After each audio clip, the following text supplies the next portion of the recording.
The letter arrived on a Tuesday, which was the same day Margaret Holt decided to ruin Clara Ashford's life. She didn't knock. She never knocked. She simply pushed open the door of the boarding house room where Clara had been living for 11 weeks with 4 boys and exactly $14 left to her name, and she dropped a folded piece of paper on the small table like she was doing Clara the greatest favor any woman had ever received. "The agency found you something," Margaret said, already turning back toward the door. "Wyoming, a rancher. He specifically asked for someone with no attachments." Clara looked up from the sock she was mending.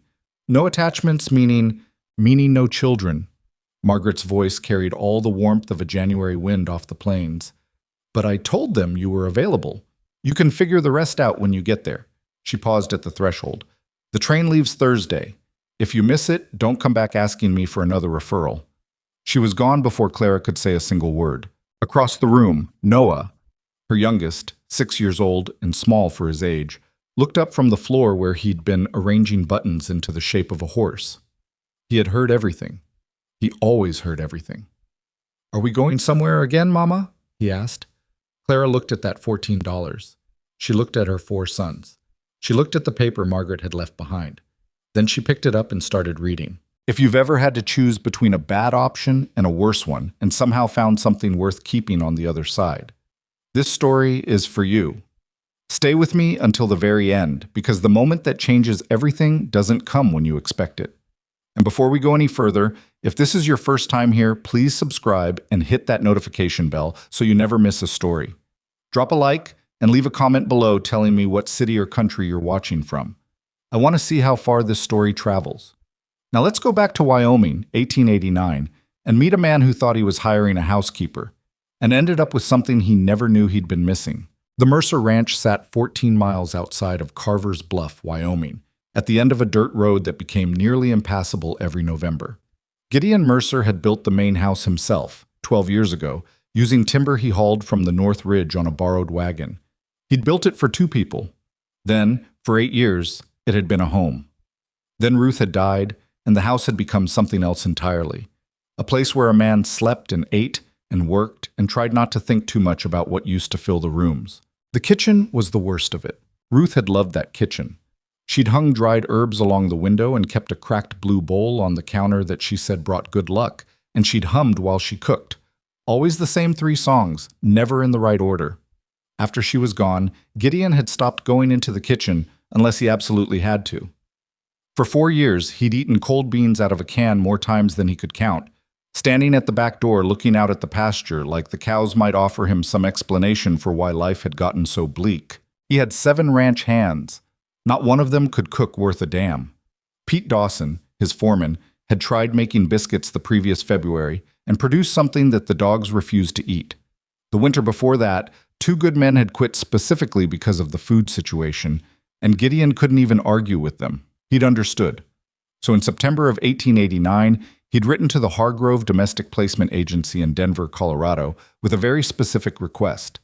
He needed a housekeeper, an experienced one.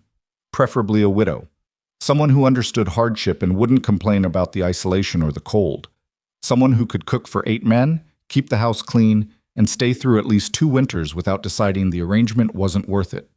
He had been completely clear about what he needed. He had not been clear, because it never occurred to him that it needed saying, that he was not looking for a wife. The first sign that something had gone wrong arrived exactly 3 weeks after he sent the letter. Gideon was in the barn, replacing a rusted hinge on the south stall, when Pete Dawson walked in carrying an envelope and an expression that suggested the envelope contained something complicated. "Letter from that agency in Denver," Pete said, holding it out. Gideon wiped his hands on his trousers, took the envelope, and opened it.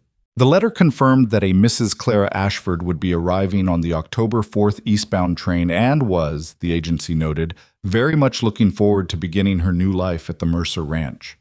Gideon read that phrase twice. Her new life. That was an odd way to describe a housekeeping position. He set the letter on the workbench and picked up his hinge.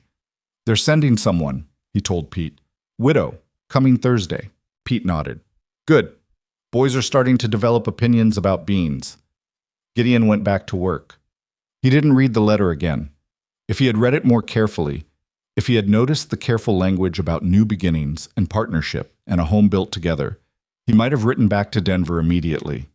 But he didn't, and Clara Ashford had already bought her train tickets. Clara had read the agency's letter so many times that the fold lines had started to split. She knew it by heart. Mr. Gideon Mercer of Carver's Bluff, Wyoming, is a widower of good standing and solid character, seeking a woman of strength and capability to serve as a partner in managing his household and, in time, building a shared life on his frontier ranch. He is known in his community as an honest and hard-working man. He understands you come with children and has indicated this is no concern. She had read that last sentence to her boys 3 times the night before they packed. Understands you come with children and has indicated this is no concern.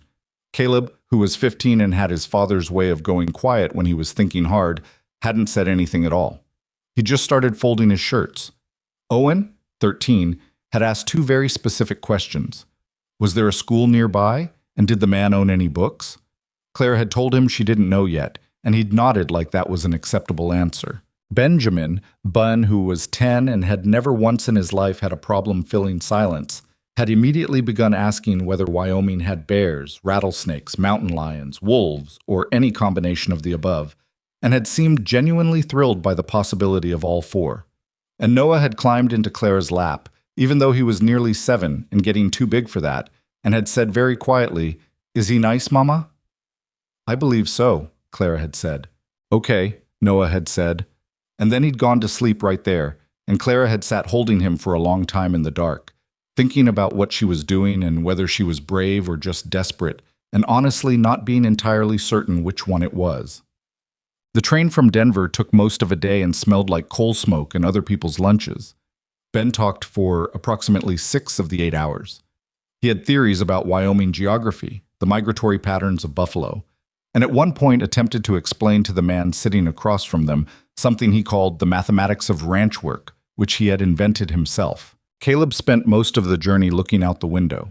Clara noticed him studying the land as it changed, the way the plains opened up and the mountains appeared in the distance like something out of a painting.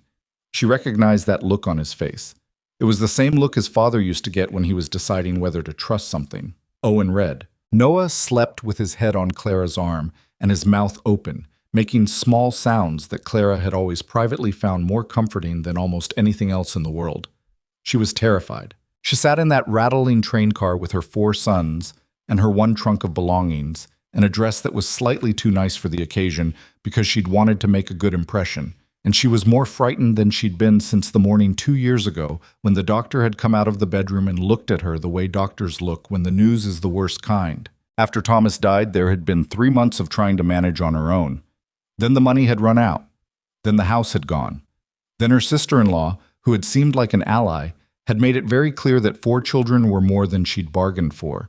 And then there had been Mrs. Holt's boarding house, and $14, and a letter about a rancher in Wyoming who, according to the agency, understood that she came with children and had indicated it was no concern. Clara pressed her hand over the letter in her coat pocket. "He's honest and hardworking," the agency had said. She could work with honest and hardworking. She just needed honest and hardworking to also be the kind of man who meant what he'd said about the children.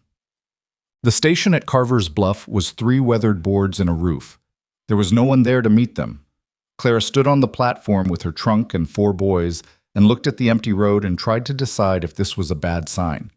Ben had already identified 2 dogs, a chicken, and a man sleeping against the wall of the adjacent building and was delivering a full report. Caleb stood very still with his arms crossed. Owen had his book open. Noah had his hand in Clara's. "Maybe he forgot what day it was," Ben offered, helpfully. "He didn't forget," Caleb said. "How do you know?" "I don't, I just said it." "That doesn't make sense." "Neither does talking for 8 hours straight, but here we are." Clara was about to intervene when she heard it. The sound of a horse coming down the road, moving at a pace that suggested its rider was not especially concerned about being on time. The man who rode into view was not what she'd pictured. She had pictured someone older, softer around the edges maybe, the way some lonely men went when they'd spent too long without someone to tell them to take care of themselves. She had pictured someone who would look at her with a kind of obvious relief. Gideon Mercer looked at her with absolutely no expression at all. I was somewhere in his early 40s, with the sort of face that had clearly decided long ago to stop caring what it communicated to strangers. He was taller than she'd expected. He pulled his horse up at the edge of the platform, looked at Clara, and then looked, slowly, and with what appeared to be increasing confusion, at each of the four boys in turn. Then he looked at Clara again. "Mrs. Ashford," he said. It wasn't a question. "Mr. Mercer," she said. It wasn't either.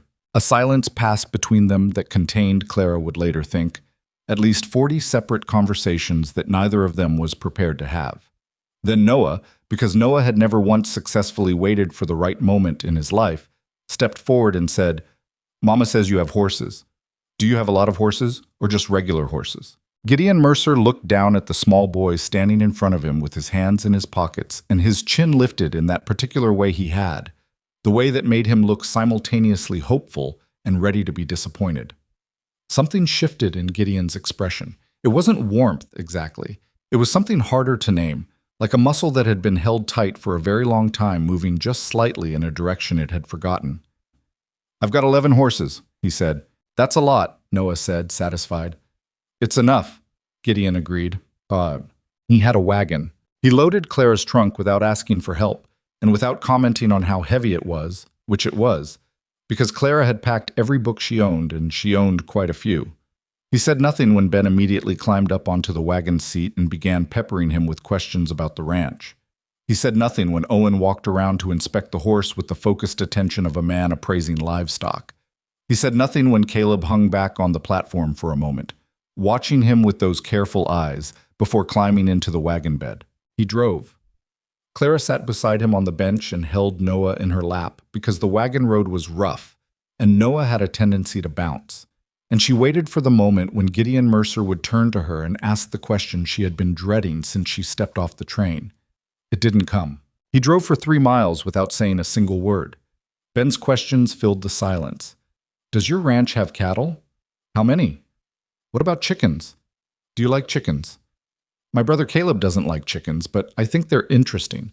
And Gideon answered each one with exactly enough words to technically constitute a response, and nothing more. "You're quieter than I expected," Clara finally said. He glanced at her. "Agency said the same thing about you, but backwards." "What did they say about me?" "Said you were capable and experienced and that you'd manage the household well." He paused. "Didn't say anything else." Clara felt the air in her lungs do something strange.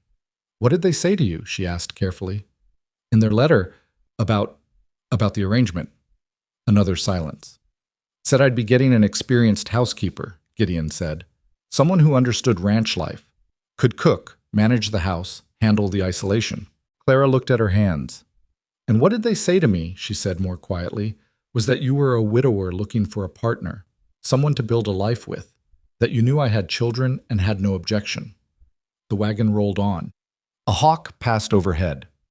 Ben, completely unaware that the entire foundation of the arrangement he was currently sitting in the middle of had just quietly cracked down the center, was explaining his theory about the best way to build a fence. Gideon Mercer said nothing for a long time. Then he said, Hmm, Claire repeated. "That's a significant difference," he said. "It is," she agreed. The wagon rolled on some more. "Can you cook?" he asked. "Better than anyone you've had out here, I'd wager." "The bar is low." I gathered. Another silence, but different this time. Less loaded. Something had shifted in it, very slightly, in the way that things do when two people have just decided, without actually deciding anything, to keep moving forward instead of stopping. "I've got 7 men to feed 3 times a day," Gideon said. "The kitchen roof needs patching on the east corner. The pantry needs full restocking before November. And something needs to be done about the smell in the front hallway. I don't know what it is, and I've stopped trying to figure it out." "I'll find it," Clara said. "All right." "The agency was wrong," she said, "about what they told each of us. That's not nothing." "No," he agreed. "It's not nothing. We should decide what to do about it." "We will," he said. He didn't look at her. She didn't look at him. They both looked at the road ahead and the ranch that was just beginning to appear on the horizon. A cluster of buildings and fences and a house that, even from a distance, had the look of a place that had been cared for once and wasn't anymore. In the back of the wagon, Noah had crawled over to the trunk and fallen asleep, leaning against it. Caleb was watching the ranch approach with those careful eyes. Owen had his book open again. Ben was now asking Gideon about the geological composition of the surrounding hills, and Gideon was answering him, 3 words at a time, but answering. And Clara watched a muscle work briefly in the rancher's jaw, something she would later come to recognize as the specific expression Gideon Mercer made when he was surprised by something he hadn't budgeted for. Not angry, not alarmed, just surprised. She thought, I can work with that. The house was worse than she'd expected. Not in any dramatic way. It wasn't falling apart. The bones were good. Gideon had built it solid, and you could feel that in the floors and the walls. But it had the specific sadness of a place where no one had loved it for a long time. Curtains that had probably been pretty once. A cold hearth. A kitchen that smelled like old grease and emptiness. Clara stood in the kitchen doorway for a moment. Then she pushed her sleeves up. Caleb, she said, I need water. There's a pump out back. I see it, Caleb said. Ben? Already looking for wood, Ben said. Already gone. Owen, what do you need? Owen asked, which was different from what he usually said, which was, I'm reading. She noted it but didn't make a thing of it. Find out where he keeps his supplies, whatever's in the pantry. Owen went. Noah stood beside her in the kitchen doorway with his hand on her arm. He looked at the cold, dark room with its grease smell and its defeated curtains, and then he looked up at her. It's sad in here, he said. It is, Clara agreed. We can fix that, he said. Completely certain. The way only 6-year-olds and people who've survived worse can be certain. We can, Clara said. She took a breath. Then she walked into the kitchen and started figuring out where everything was. Gideon was in the barn when Pete Dawson found him. Pete had a way of delivering news that involved a lot of leaning against things and looking at the middle distance, as though the news had arrived in the general vicinity and he was helping it find its way. 4 of them, Pete said. Boys. Yes. Agency didn't mention boys. No. Pete leaned against the stall gate and looked at a point somewhere between the hay bales and the theological implications of the afternoon. What are you going to do? Gideon picked up a brush and started working it along the bay mare's flank. I don't know yet. Oldest one looks like he could work. He's 15. Old enough. That's not... Gideon stopped, brushed the mare, started again. That's not what I'm thinking about. Pete waited. This was Pete's other skill, waiting. He could outwait almost anyone. Agency made different promises to different people, Gideon said finally. She came here thinking it was one kind of arrangement. I asked for something else. Which means what exactly? Gideon was quiet for a moment. Means neither one of us got what we thought we were getting, he said. Pete absorbed this. Is she any good? She walked into that kitchen 20 minutes ago and it smells different already. Pete blinked. Different how? Like something's heating up on the stove. A pause. That might just be supper, Pete said. Pete, Gideon said, I haven't smelled supper cooking in that kitchen in 4 years. Pete went quiet. Outside, through the barn wall, they could both hear, very faintly, the sound of one of the boys asking something, and a woman's voice answering, and then a clatter of activity that had the particular busy warmth of a place where someone had decided to get things done. Gideon kept brushing the mare. She stays through winter, he said. Whatever else needs to be decided, we decided after winter. Pete nodded slowly. And the boys? Gideon didn't answer right away. The youngest one asked me how many horses I had, he said finally. Stood there like he already owned the place. What'd you tell him? 11. What'd he say? For one brief second, so brief that Pete, who was watching him carefully, almost missed it. Something crossed Gideon Mercer's face that had not been there in a very long time. He said, that's a lot, Gideon said. I told him it was enough. He put down the brush. Get the men cleaned up for supper, he said, and tell them to watch their language tonight. We've got company. He walked out of the barn without looking back. Pete stood there alone for a moment, listening to the sounds coming from the main house, the warmth of it, the bustle, the sheer stubborn aliveness of it. And he thought, well, that's something new. Then he went to find the men. Well, supper that night was venison stew, cornbread, and something with apples that no one could quite identify, but that disappeared in under 4 minutes. 7 ranch hands sat at a table that hadn't seen a real meal in longer than most of them wanted to admit. They ate with the focused intensity of men who had been existing on survival food and were suddenly confronted with something that tasted like a person had made it, on purpose, with care. Nobody said much. This was not unusual. Ranch hands weren't great conversationalists at the table, but the silence had a different quality than usual, less like exhaustion, more like appreciation. Ben talked enough for all of them. He covered, over the course of the meal, the train journey from Denver, his personal theory about Wyoming geography, 3 separate questions about cattle operations, his estimation of the farm dog's intelligence, and a detailed account of a book Owen had read to him about frontier history. The ranch hands listened with the expressions of men who had not been entertained in some time. Clara moved between the kitchen and the table with the efficiency of someone who had been feeding a crowd since she was old enough to carry a pot. She didn't ask for help. She didn't apologize for anything. She simply fed people. At the end of the table, Gideon sat and ate his stew and said nothing. I was watching, Clara realized. Not in an uncomfortable way. Not evaluating. More like a man who had forgotten something important was possible and was in the process of remembering it, and wasn't sure yet what to do with that information. When Noah fell asleep in his chair, still holding his spoon, chin dropping to his chest in the gentle, boneless way of very tired small children, Clara came to lift him, but before she reached him, she stopped. Because Gideon Mercer had moved first. He stood from his end of the table, walked to where Noah sat, and picked the boy up with the practiced quiet of someone who had done this before, a long time ago. He didn't make a production of it. He carried Noah down the hallway to the small room Clara had already identified as where the boys would sleep, set him down on the mattress, and pulled the blanket up. He was back in his chair with his stew before most of the men had noticed he'd been gone. Clara stood in the kitchen doorway. She looked at the empty hallway, then at Gideon. He met her eyes for exactly 1 second. Then he looked back at his bowl. She went back into the kitchen. She stood at the counter for a moment and thought about what she'd just seen. This big, quiet, careful man carrying her sleeping 6-year-old down a dark hallway without being asked. Then she started washing the dishes. There was a lot to figure out still. A lot that was uncertain and complicated and not yet decided.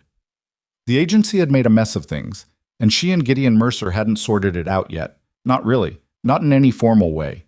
They'd just agreed without agreeing to keep going. But standing there in that kitchen that still smelled like her cooking, filling up all those corners it had vacated, Clara Ashford thought that some things didn't need to be sorted out all at once. Some things could wait until morning. Part 2. A home that was never promised. The morning after supper, Clara woke before anyone else. This was not unusual. She had been waking before everyone else for most of her adult life, first as a young wife learning to get ahead of the day, then as a mother of 4 who discovered that the only quiet in a house with children was the quiet you carved out for yourself before they opened their eyes.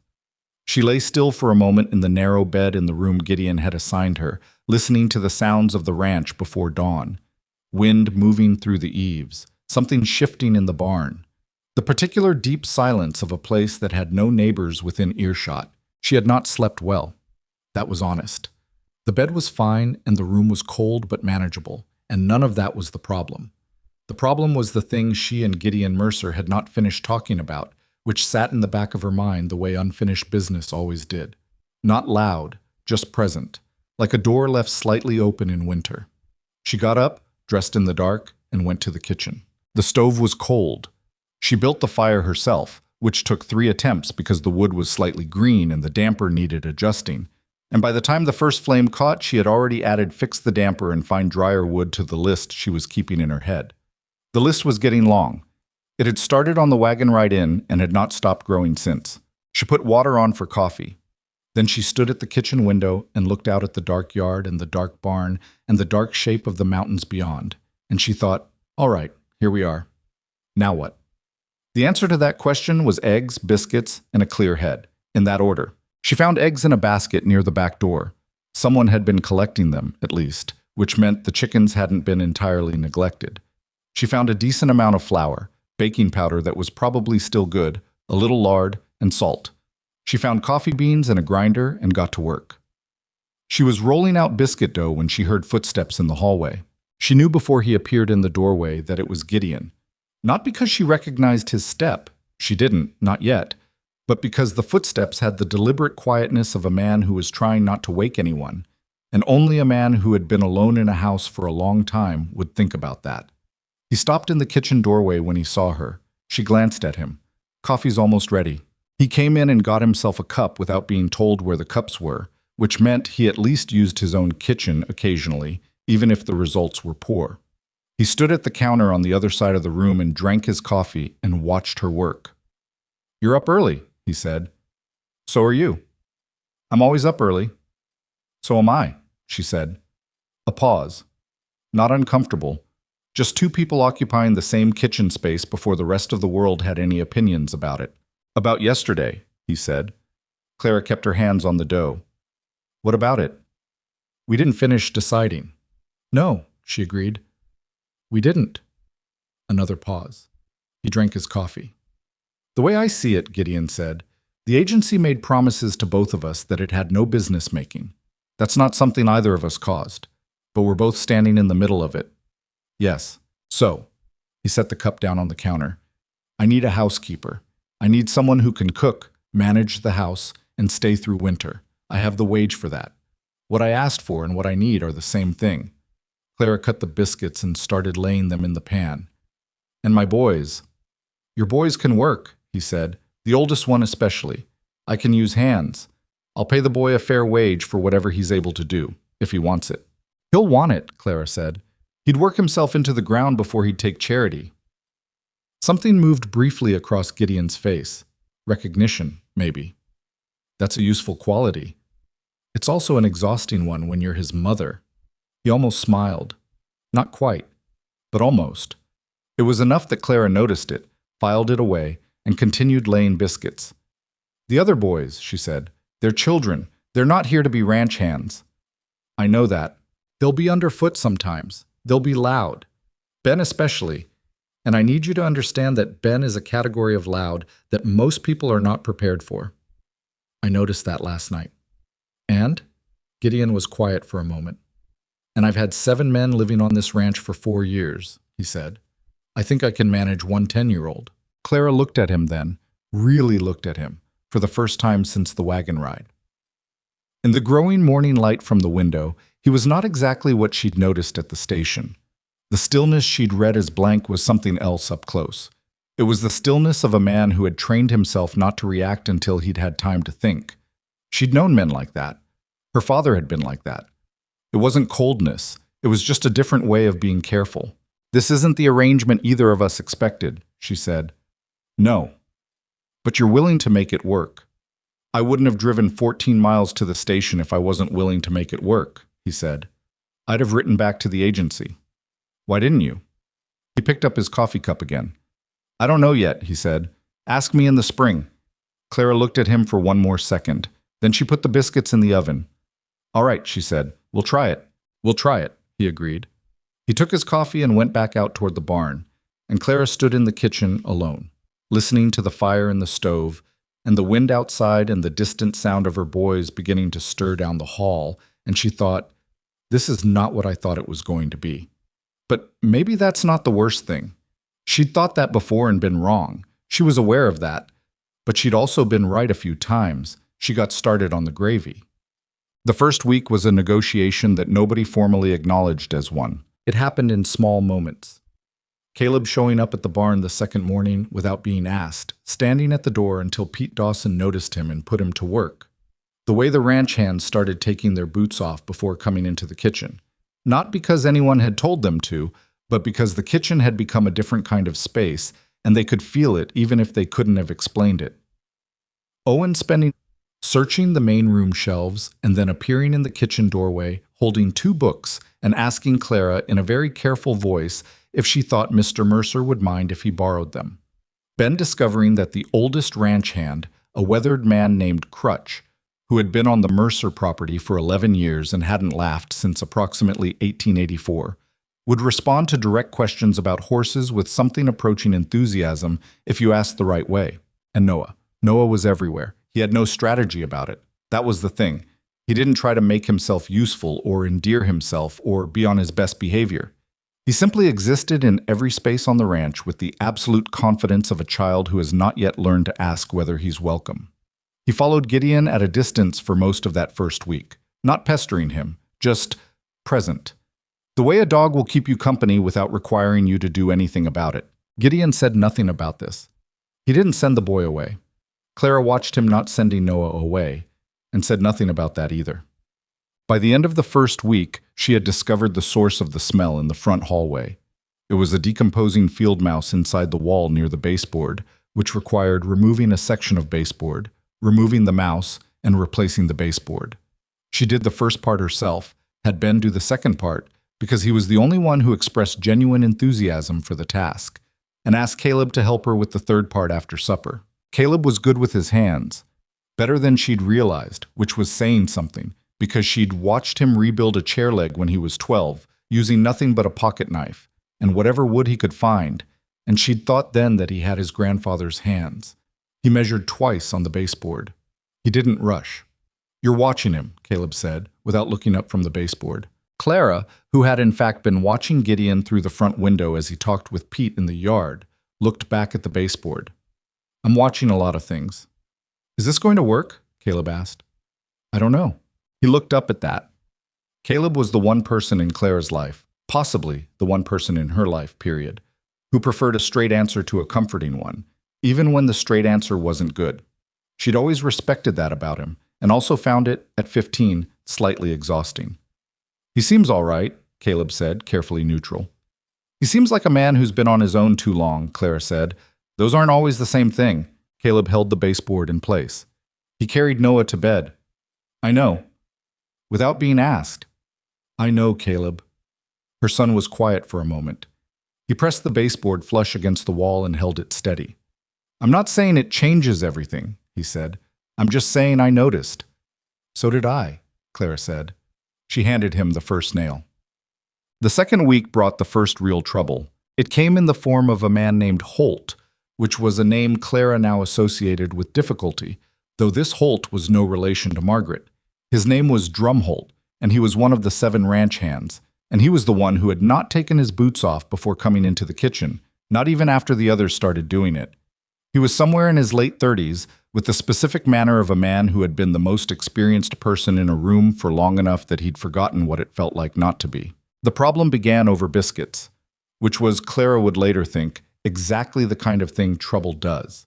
It hides in something small and ordinary until it decides to show itself. She had made a double batch for breakfast on the 9th morning, and as had become the routine, set them on the table for the men. All of them reached in, as they'd been doing. Drumholt reached in last, took the last 3, and then looked at where Noah was sitting at the far end of the table. Noah had not gotten a biscuit yet. Drumholt looked at the boy for one flat second, then looked away and bit into his biscuit. It was a small thing. Clara had been coming through the kitchen doorway with the gravy pot when it happened, and she'd seen the whole sequence. Noah's expression going from expectant to carefully neutral the way her youngest did when he was trying not to show he was hurt. The way Noah put his hands in his lap and looked at his plate. Clara set the gravy pot on the table. Then she picked up the biscuit pan, the empty biscuit pan, and said, "Mr. Holt." Drumholt looked at her with the particular expression of a man who doesn't think women have standing to use that tone with him. "Boy hadn't gotten one yet," Clara said. "Plenty more in the kitchen, I'd imagine." "There aren't," Clara said. "I'd imagine you know that since you've been watching how many come out of that oven every morning for 9 days. The table went quiet. Not dramatically. Ranch hands were not dramatic as a rule, but the particular quiet of men who are paying attention to something while pretending not to. Drumholt said slowly, "Ma'am, I don't see how that's—" "Take one off your plate," Clara said. "Very quiet now." Drumholt stared at her. Clara held his gaze without any visible effort. Then, from the head of the table, without looking up from his own plate, Gideon Mercer said, "Drum." One word, just the name. Drumholt looked at Gideon. Something passed between them that didn't need language. Drum picked up one of his biscuits and set it in front of Noah, and then went back to eating, and the table noise gradually resumed, and that was that. Except it wasn't. Because after breakfast, when the men had gone back to work and the boys were washing dishes, Gideon came into the kitchen and stood in the doorway. "He won't do that again," Gideon said. "I know," Clara said. But I want to make sure you know I would have handled it. You were handling it. Then why did you say something? He looked at her. Because it was faster. Clara dried a bowl. He doesn't like that we're here. Drum doesn't like most things, Gideon said. He'll get used to it or he won't. And if he doesn't, then he'll move on, Gideon said simply, and I'll find someone who will. He said it the same way he said everything, evenly, without drama. But Clara heard what was underneath it, which was, your place here is not up for debate. She hadn't asked him for that. She hadn't expected it. It sat in her chest in a way she didn't entirely know what to do with, so she put it away and kept drying dishes. Thank you, she said, to the dish more than to him. For what? For saying his name. Gideon was quiet for a moment. He was going to make a thing of it, he said. I just made it smaller. Still, he nodded once, briefly, and went back out. Clara watched the doorway where he'd been standing, and then went back to her dishes. And outside she could hear Ben loudly introducing himself to Crutch for what was probably the fourth time that week, and Crutch's voice low and graveled and actually responding, and the sound of it, the sound of something stubbornly alive in a place that had been quiet too long, caught her somewhere unexpected. She pressed her lips together, kept working. Owen was the quiet one, which people often confused with the simple one, or the easy one, or the one who needed the least attention. He didn't. He just needed different attention, and Clara had figured that out when he was 4 years old, and she'd found him sitting behind the house in the dark, because someone had said something at supper that he needed to think about alone for a while.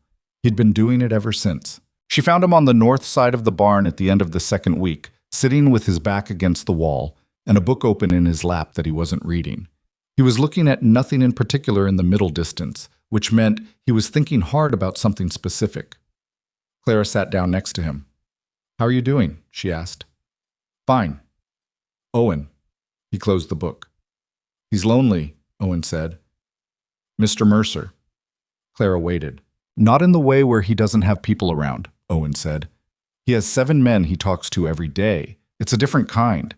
Like he's somewhere behind a window and he's been there so long he's forgotten that window's open. Clara looked at her son, this 13-year-old who had an uncanny and sometimes inconvenient ability to see straight to the center of things, and said, That's very perceptive. He looks at the kitchen sometimes, Owen said. When he doesn't think anyone's watching, like he's surprised it looks the way it does, like he forgot kitchens could look like that. Kitchens can look a lot of ways, Clara said carefully. He had a wife, Owen said. I know he did. Nobody told me, but it's obvious.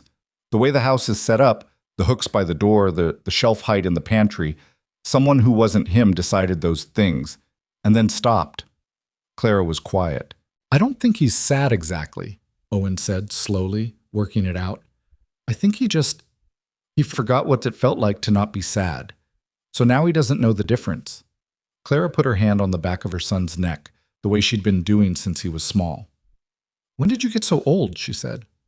I've always been this old, Owen said, which was true in the only way that mattered. She left him with his book and his thoughts, and walked back toward the house. And she thought about Owen's words for the rest of the day, in the way that things that are true stay with you, not because they tell you something new, but because they put language on something you already knew was there. It was Ben who broke through first. This surprised no one who knew Ben, and would not have surprised anyone who had spent 40 minutes in his company, which was generally the amount of time it took for Ben's particular approach to the world to either exhaust you or wear down whatever you'd had built up against him. With Crutch, it had taken 4 days. Crutch, whose full name was apparently Crutchfield, and whose first name had been lost somewhere between his second and third decade of ranch work, was 71 years old, had been on the Mercer property longer than anyone, and had the social warmth of a fence post left out in February. He didn't dislike people. He just didn't see any particular need for them. He worked, he ate, he slept, he worked again. This was sufficient. Then Ben had discovered that Crutch had, in 1871, spent 8 months on a cattle drive through the Oklahoma Territory and had opinions about it. Bonnet arrived at breakfast on the 5th morning with a question about cattle drives. This had led to Crutch saying 4 words, the most he'd said at breakfast in recent memory, which had led to Ben saying 47 words in response, which had somehow led to Crutch saying 12 words, which was unprecedented, And by the end of the meal, something had happened that Pete Dawson described later as watching a frozen river start to move. By the third week, Crutch was saving a seat next to him at the breakfast table. Not obviously, just not piling his coat on the chair nearest the door the way he usually did. Ben sat there every morning, climbed up, and started talking, and Crutch listened and occasionally said something back. And the other ranch hands watched this with the quiet appreciation of men witnessing something they couldn't have predicted. Clara watched it too. She watched it from the kitchen doorway with the particular feeling of a mother who has spent years watching her son's loudness be a problem. In churches, in stores, at tables where quiet was expected, and was now watching it be, instead, a gift. Ben didn't know he was doing anything. He was just being Ben. That was the best kind of thing to be. Caleb and Gideon's working relationship developed the way two people learn to do something together when neither wants to make a production of it. It started with fences. The East Pasture fence had been deteriorating for 2 seasons, and Gideon had been getting to it in sections, a post here, a rail there, in between everything else that needed doing. With a 15-year-old following Pete around in the morning, and then apparently following Gideon in the afternoon without anyone arranging that, the fence work began to move faster. Caleb didn't talk much while he worked. Neither did Gideon. This was, it turned out, an excellent basis for productivity. They could work a 200-foot section in an afternoon without more than 20 words passing between them, and the fence got done. And that was its own kind of conversation. The first real thing, Caleb said to Gideon, that wasn't a question about the work, was on a Thursday, 15 days in. They were at the far end of the East Pasture, and they'd stopped for water, and Caleb looked at the line of fence they'd just completed and said, "My father used to say that a fence tells you everything you need to know about a man, whether he builds it to keep things in or to keep things out." Gideon looked at the fence, then at Caleb. What did he say his fences were? He said his were to keep his family safe, Caleb said. I used to think that was the same as keeping things in. And now? Caleb shrugged, a teenager's shrug, with all the ambiguity that entailed. Now I think he just meant something good and didn't have the exact right words for it. Gideon was quiet. He looked at the fence for another moment. What kind of man was he? Gideon said. Good one, Caleb said. Not perfect. He had a temper sometimes. He was bad with money. He was the best person I ever knew to be around when things went wrong because he didn't panic. He just started figuring. He paused. I miss him every day. Gideon nodded, not offering anything back, just acknowledging. That was one of the things Caleb was starting to understand about Gideon Mercer. He didn't fill silences with noise to be polite. If he had something to say, he said it. If he didn't, the silence just sat there, and somehow that was okay. My wife was like that, Gideon said after a moment. About panicking. She never did. No matter what went wrong. A pause. I used to find it slightly annoying, actually, like she wasn't taking things seriously enough. Turns out she was just better at it than I was. Caleb looked at him. It was the most Gideon had said in one stretch about anything personal since they'd arrived. What was her name? Caleb asked. Ruth. Do you think about her a lot? Every day, Gideon said. The same words Caleb had just used, and he probably knew it. Less in the, it's different now than it used to be. It used to feel like a hole. Now it feels more like a scar. You know it's there, it's just not bleeding anymore. Caleb considered this seriously. My dad's been gone 2 years. Mine still feels like a hole. It will for a while, Gideon said. Not sorry, not kind exactly. Just true. Give it time. Everybody says that. Because it's the only thing that actually works, Gideon said. And everybody hates hearing it. Caleb was quiet. Then, yeah. They picked up their tools and went back to work. But something had shifted between them, small and permanent, the way shifts like that tend to be. The way a key turns and you can't unkey it. 3 weeks in, it rained for 4 days straight. This changed everything about the ranch in the specific way that 4 days of rain on a working ranch always does. Work stacked up, temper shortened. The barn became a very full and not entirely harmonious space, and the house filled with people who were wet and tired and had been trying not to get on each other's nerves with diminishing success.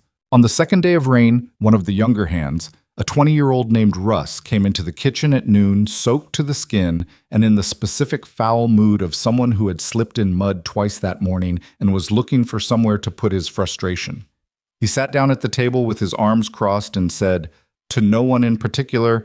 This is no kind of life, stuck out here with the weather closing in and nothing to look forward to. Clara set a bowl of hot soup in front of him without comment. He stared at it. Then he picked up the spoon and started eating. And by the fourth spoonful, the particular architecture of his bad mood had begun to shift. Because that was what hot soup did. And that was exactly why she'd made it. On the third day of rain, Owen helped Gideon with something in the house. A stuck window latch that had been stuck since summer, that Gideon had walked past dozens of times intending to fix. Owen asked if he could help, and Gideon had said yes, mostly because he was holding the thing open with one hand and needed a second person. Owen had slipped a thin piece of metal into the mechanism and jiggled it with the focused patience of someone who would rather take the time to understand a problem than force a solution. 3 minutes later, the latch worked. Gideon looked at Owen. "Where'd you learn that?" he said. "I read about locks," Owen said. "I read about most things. Is there anything specific you're not interested in?" Owen thought about this with genuine seriousness. "I've never been very interested in weather patterns," he said. "But that's mainly because they're unpredictable, and I prefer things that have logical explanations." Gideon looked at the rain outside the fixed window. "Not always logical," he said, and Owen laughed, an actual laugh, surprised out of him, and Gideon looked slightly surprised too, as though he'd forgotten he could make someone do that.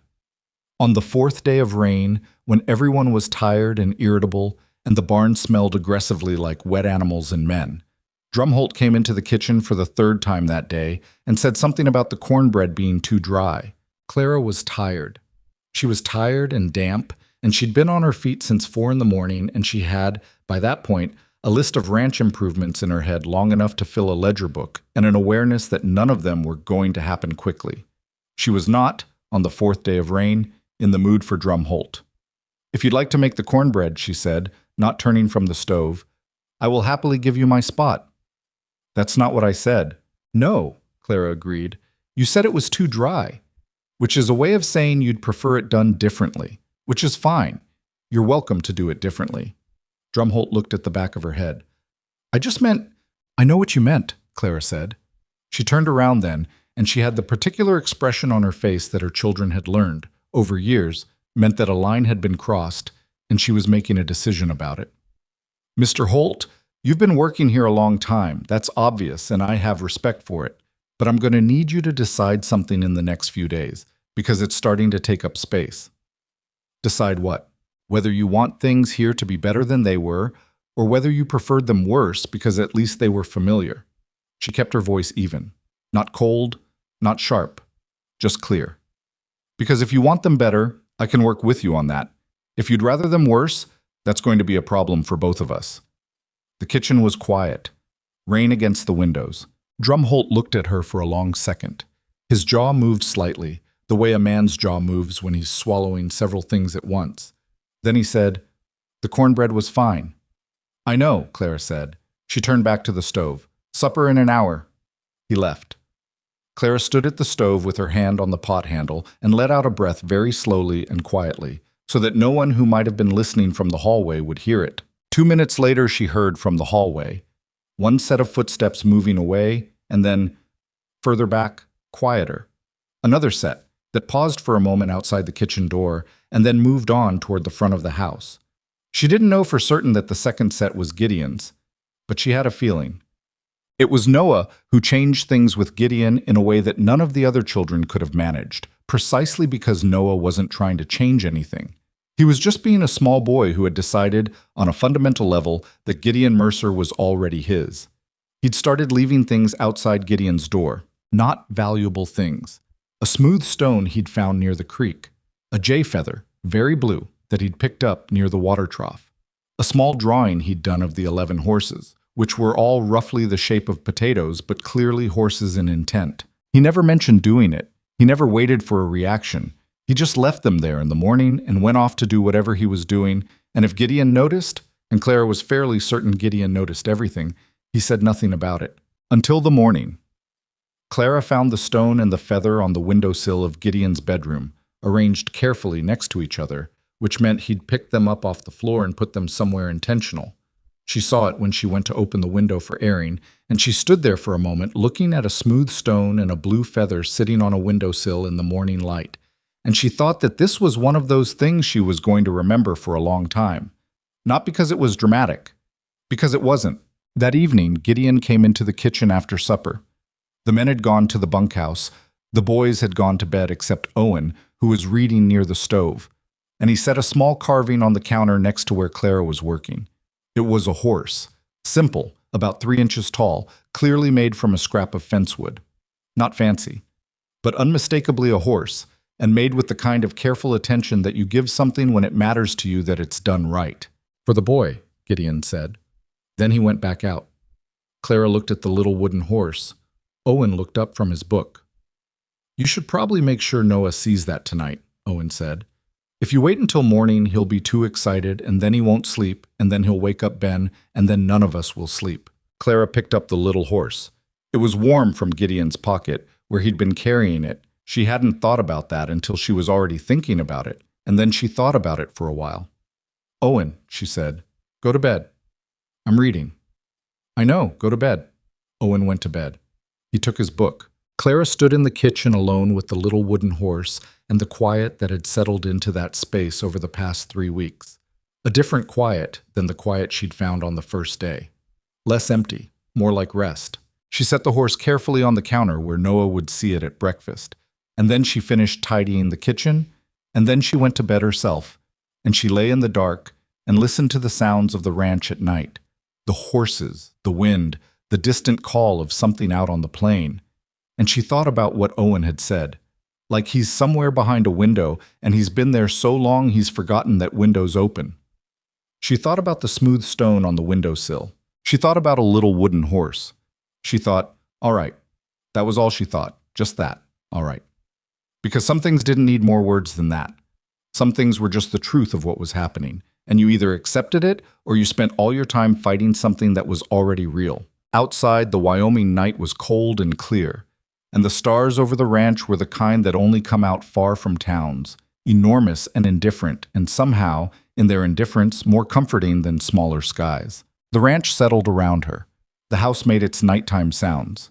And Clara Ashford, widow, mother, woman, who had boarded a train to a stranger's house on uncertain terms and was now, 3 weeks in, by some combination of stubbornness and cooking, and the inexorable logic of 4 boys simply belonging wherever they planted themselves, fell asleep in a bed that was starting to feel, against her better judgment, like hers. She slept straight through until 4. When she woke up and went to the kitchen, she found Gideon already there with the coffee on and 2 cups on the counter, and he said, "I fixed the damper." And she said, "I noticed it drew better yesterday." And that was the whole conversation. But it was enough. It was more than enough. The ranch was still struggling. The winter was still coming. There were things between them, large, important things, that were still unresolved and sitting quietly in the corner of every room. Like furniture you're not sure where to put. The agency's mistake hung over everything like a sky that might turn at any moment. None of that had changed. But the kitchen was warm. The coffee was on. And somewhere down the hallway, a 6-year-old boy was going to wake up and find a little wooden horse waiting for him on the counter, and there was going to be noise about that. Real noise, the best kind, the kind that fills the house from corner to corner and means that something in it is alive. Gideon stood at the window with his coffee and looked out at the early morning dark. Clara picked up her cup. Neither of them spoke. The fire in the stove was steady and good. Part 3. The truth that could end everything. The letter arrived on a Friday, which was the kind of detail that Clara would remember long after she'd forgotten other things about that day. What she'd made for breakfast, whether it had been cold, what the sky had looked like. The day of the week stayed with her because Fridays had always felt like threshold days, the edge of something, and this one turned out to be exactly that. She was in the kitchen when Pete Dawson came to the door with the mail pouch from town. He'd made the supply run that morning: flour, salt, 2 lengths of rope, some hardware.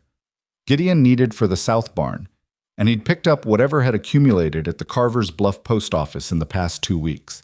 He set the pouch on the kitchen table without ceremony, said, "Morning, Mrs. Ashford," took the coffee she offered him, and went back out. Pete had warmed to her in the particular way taciturn men warm to people who feed them well and don't demand conversation, slowly, without announcement, and completely.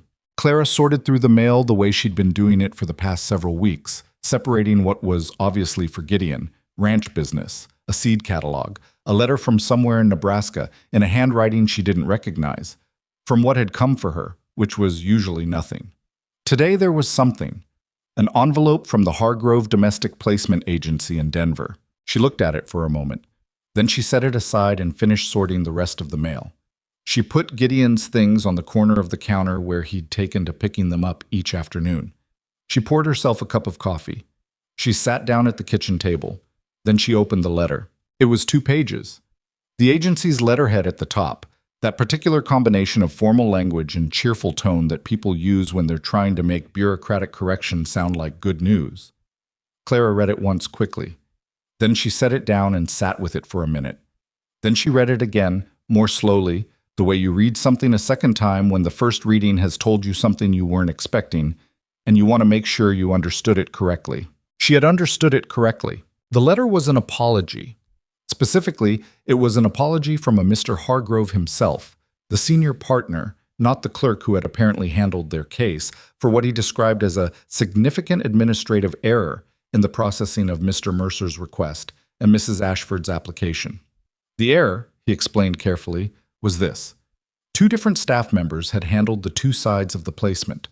The staff member working with Mr. Mercer had written to Clara describing a marriage arrangement because she had confused his file with another client's, a widower in the same region who had, in fact, been seeking a wife.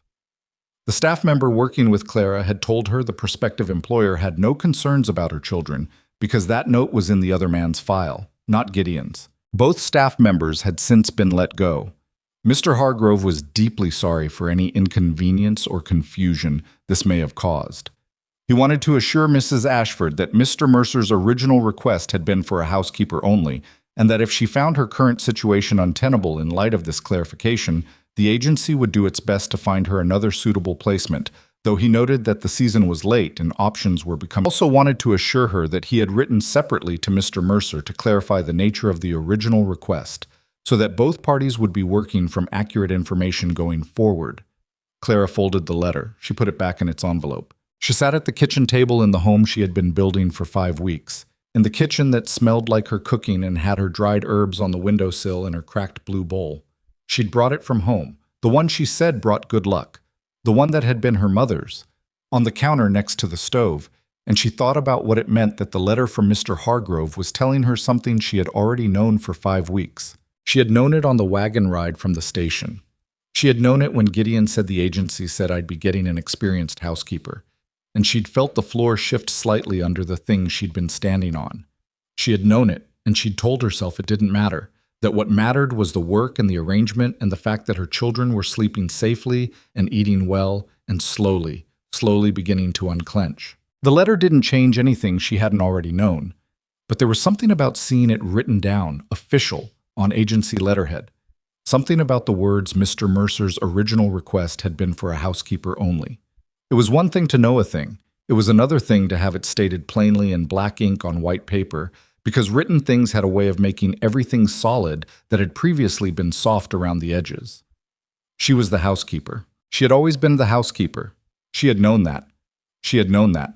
She had just been trying not to think about what it meant exactly, that she had started to feel like something else.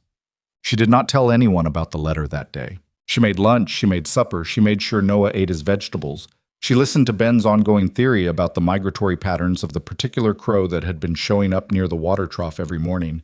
She helped Owen draft a letter to a library in Denver, asking whether they would consider lending books by post to remote areas. She watched Caleb come in from the pasture with his hands dirty and his jaw set in the determined way he had when he'd done hard work and was quietly satisfied about it. She watched Gideon pick up his mail from the corner of the counter after supper. She watched him flip through it. She watched him stop at the envelope from the Hargrove agency. She watched him take it out to the front porch. She washed the dishes. An hour later, when the boys were in bed and the ranch hands had gone to the bunkhouse and the house had settled into its nighttime quiet, she heard the front door open and close and footsteps, and then silence from the direction of Gideon's room. She thought, he knows now. She thought in the morning things might be different. She went to bed and did not sleep for a very long time. Well, in the morning, nothing was different. That was the thing that unsettled her, more than if he'd come to find her, more than if he'd sat her down and said they needed to talk.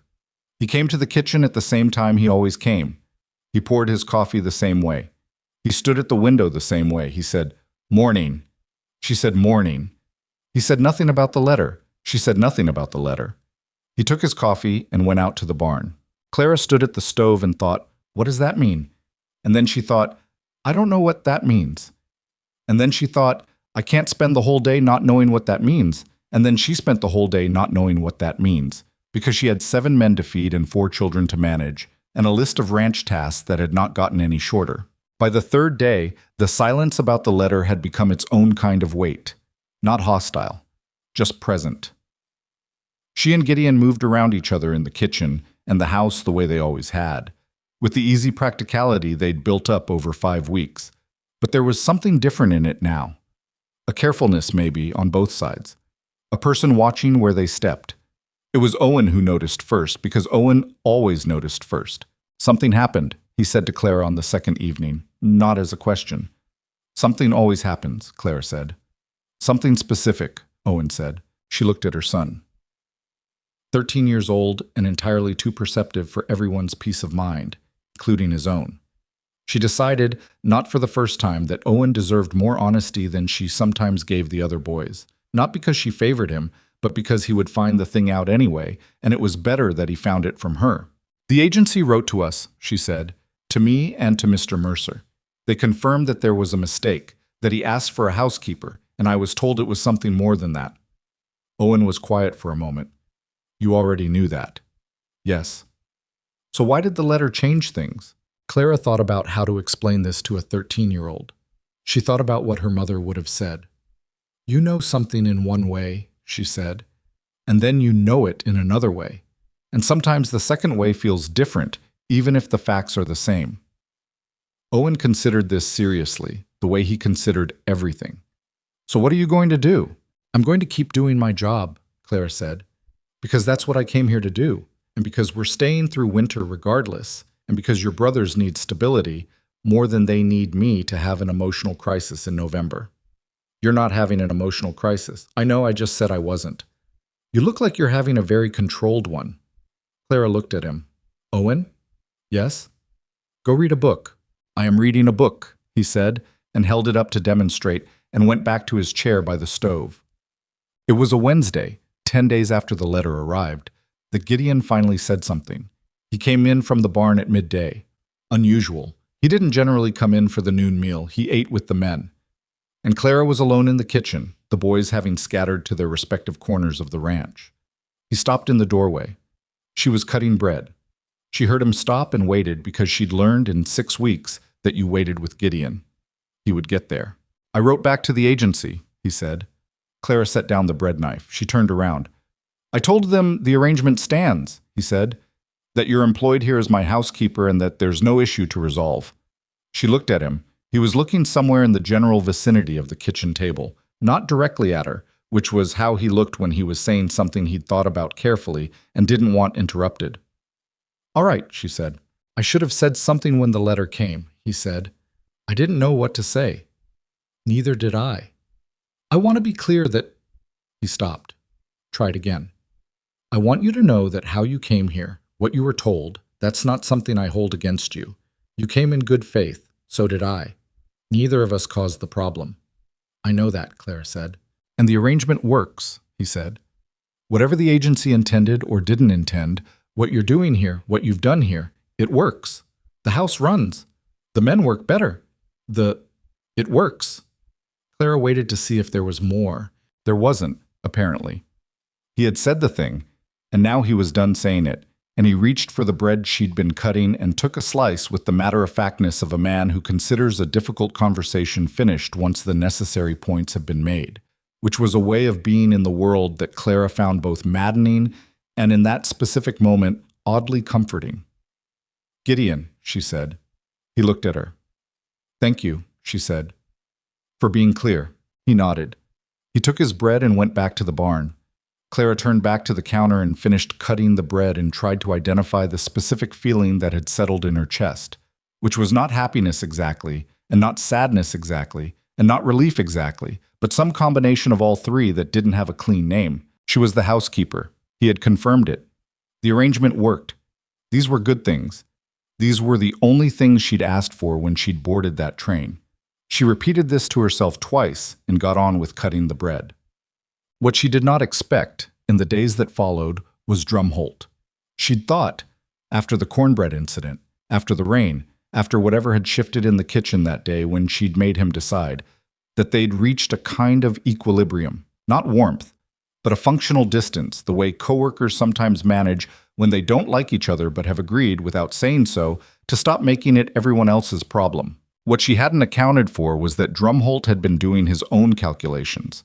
She found out what those calculations were on a Thursday afternoon when she went to the supply shed to get more salt and overheard, through the thin wooden wall, Drumholt talking to Russ, the young one, the one who'd come in soaked and miserable on the second day of rain, who was 20 and impressionable and generally tried to do whatever the more experienced men told him was correct. She heard her own name. She stopped. "Whole situation is wrong," Drum was saying. "Agency made a mistake. She came here under false pretenses. Mercer wrote back and said it's fine, but that's Mercer. He's too proud to admit when something isn't working." "Seems like it's working fine," Russ said, and Clara noted that Russ at least had that much sense. For her, it's working fine. She's got a roof and a wage, and her kids are set up like they own the place. For us, it's different. We had a way things ran here. It wasn't perfect, but we knew what it was. Now everything's changed. "The food's better," Russ said. "That's not the point," Drum said, and his voice had an edge to it now. "Point is, she's not what she was supposed to be. Mercer's going soft. You can see it. He's letting that youngest boy follow him around like a dog, and he's not saying anything about it. And Caleb's out there working the fences with him like they're a pause. It's not right. She came here under false pretenses, and everybody's just decided to pretend it's fine." Clara stood very still against the outside of the supply shed wall. "She didn't do anything wrong," Russ said, and she could hear the discomfort in his voice now. This was a young man who was not sure what he was supposed to think, and didn't love the idea of thinking it alongside Drumholt. I didn't say she did something wrong," Drum said. "I said the situation isn't right. There's a difference. And when Mercer figures that out, when the newness wears off, and he's standing there with a woman and 4 boys who aren't his, and a ranch that needs more than a hot supper, he's going to want things the way they were, and she's going to have nowhere to go." Clara heard Russ say something she couldn't quite catch. Then Drum, "All I'm saying is, this isn't her home. It was never going to be her home. She's an employee. Employees leave. And the longer she and those boys act like it's something else, the worse it's going to be for all of them when it ends." A pause. Then footsteps. Drums, she thought, moving toward the shed door. Clara walked back to the house quickly and quietly. She went into the kitchen. She stood at the stove with her hand on the pot she'd been about to season, and she thought about what Drumholt had just said. I wasn't entirely wrong. That was the thing. He was mean-spirited about it, and he had an agenda, but the bones of what he'd said weren't wrong. She was an employee. She had come under false pretenses. Not her own fault, but still true. And she and her boys had been here long enough, had put down enough of themselves in this place, that the line between staying for work and staying because this is home had become difficult to find. Noah had stopped checking with her before he went to find Gideon in the morning. Ben had started helping Crutch with the horses the way you help with something that belongs to you too. Owen had his books on a shelf in the main room, and no one had suggested he move them. Caleb came home in the evenings with the manner of someone returning to something, not just somewhere. And Clara had herbs on the windowsill and her mother's bowl on the counter, and she knew where everything was in this kitchen, the way she had known where everything was in the kitchen of the home she'd lost. And she had started, without noticing the moment it happened, to stop thinking of it as Gideon's kitchen and to think of it simply as the kitchen. Drumholt was right. That was a problem. Not because it was wrong to feel that way, but because the feeling didn't belong to the facts. And when the facts eventually reasserted themselves, and they would, because facts always did, the distance between what she'd let herself feel and what was actually real was going to hurt in proportion to how wide she'd let it get. She needed to be more careful. She turned the burner up under the pot and got on with supper. She was more careful for about 4 days. 4 days of keeping herself at a slight remove, not cold, not different in any way the boys would notice, not different in any way that would change how the ranch ran. just internally, just in the part of herself that she'd been letting drift toward something she had no business drifting toward. 4 days. And then the incident with Noah ended them. It was a Sunday. The ranch was quieter on Sundays. The men did what maintenance couldn't wait, but took the afternoon for themselves. And Gideon had developed the habit, since their arrival, of using Sunday afternoons to ride the property perimeter. He'd ridden it every Sunday that Clara could remember. It took about 2 hours. He always went alone. On this particular Sunday, he came back in an hour. He came back in an hour because when he'd ridden out, Noah had followed him on foot without telling anyone, and had gotten a quarter-mile from the ranch house before the ground near the creek bank gave way. Noah went in up to his waist. It was only the edge of the creek, not the middle, maybe 18 inches deep at most. But it was November in Wyoming, and the water was approximately the temperature of bad decisions. Noah, being 6 years old and possessed of rather more bravery than good sense, had immediately tried to get himself out, which had resulted in him getting his boot stuck in the creek mud and his other foot soaked through, and he'd been sitting on the creek bank with one boot on and one boot gone, and a very small person's version of trying to be stoic about it when Gideon found him. Gideon came through the kitchen door carrying Noah, who was wet and muddy and shivering and clutching one boot like it was evidence. Clara's heart relocated to her throat. "He's all right," Gideon said immediately. "Cold, not hurt." Noah, over Gideon's shoulder, said with tremendous dignity, "I was following you," which was the piece of information Clara needed to understand the full sequence of events, and also wanted least to hear right at that moment. "I know you were," Gideon said. His voice was even, not angry, but very close to something. Clara took Noah from him and got him to the fireside and got the wet clothes off him and got the blanket around him with the efficient speed of a mother who had been managing small emergencies since before Noah could walk. Noah submitted to all of this with residual dignity. His lips were blue. He was trying not to let them chatter. "I would have gotten out," he told Clara. "Your boot is in the creek," Clara told him. "It was already out when I found him," Gideon said from the doorway, where he was still standing. He held up the boot. He'd gone in after it. Clara looked at the boot, then at Gideon's wet trousers from the knee down, which she hadn't noticed until now. She got Noah settled, got Caleb to sit with him, went to the kitchen. Gideon came in behind her. She turned on him, not with anger, or not with the anger he might have expected. What came out was something she hadn't meant to say, something that had been sitting under 4 careful days and surfaced now because she was scared, and scared people say true things. "He follows you," she said, her voice low so the boys wouldn't hear. "He's been following you since the first week. He leaves things at your door and you put them on your windowsill and you made him a horse. And he has started to think." She stopped, pressed her lips together. "He's 6 years old," she said. "He lost his father, and I let him get too close, and that's on me. But you—" She stopped again. Gideon didn't say anything. "What is this?" Clara said. It wasn't an accusation. It was an actual question. The question she'd been not asking for 6 weeks. "What are we doing here?" "Because I've been telling myself it's work, it's an arrangement, it's practical, but Noah doesn't understand practical, and now he's in there with blue lips because he followed you out and thought you wouldn't mind, because somewhere in his 6-year-old head he has decided that you're—" She couldn't finish the sentence. Gideon looked at her. His expression was doing the thing she'd noticed before. That slight movement of something held tight, trying to find a new position. "You're right," he said. "I should have said something to him about not following without asking." "That's not—" Clara took a breath. "That's not what I mean." "I know it isn't." "Then what do you mean to do about it?" she said. "About what he thinks?" A long pause. "I don't know," Gideon said. "What I do know is that I saw a small boy sitting on a creek bank with one boot, and he was trying very hard not to cry about it, and I didn't think about anything except getting him warm." Clara looked away. "That's not nothing," Gideon said quietly. "No," she said. "It's not." She turned back to the counter. "But it's not enough either, Gideon. For him. Kids don't live in the middle of things. They need to know what something is." "I know," he said. "So tell me," she said. "What is it?" The kitchen was quiet. Outside through the door she could hear Ben talking to Noah, already supplying his younger brother with a detailed account of every possible way the situation could have been worse, which was Ben's particular form of comfort and somehow worked. She could hear Noah laughing a little, which meant he was warming up. Gideon stood at the counter on his side of the kitchen. "I don't have an answer for that right now," he said. "I want to give you one. I don't have it." "That's honest," she said. "It's the best I can do." "All right," Clara said. She turned back to the stove.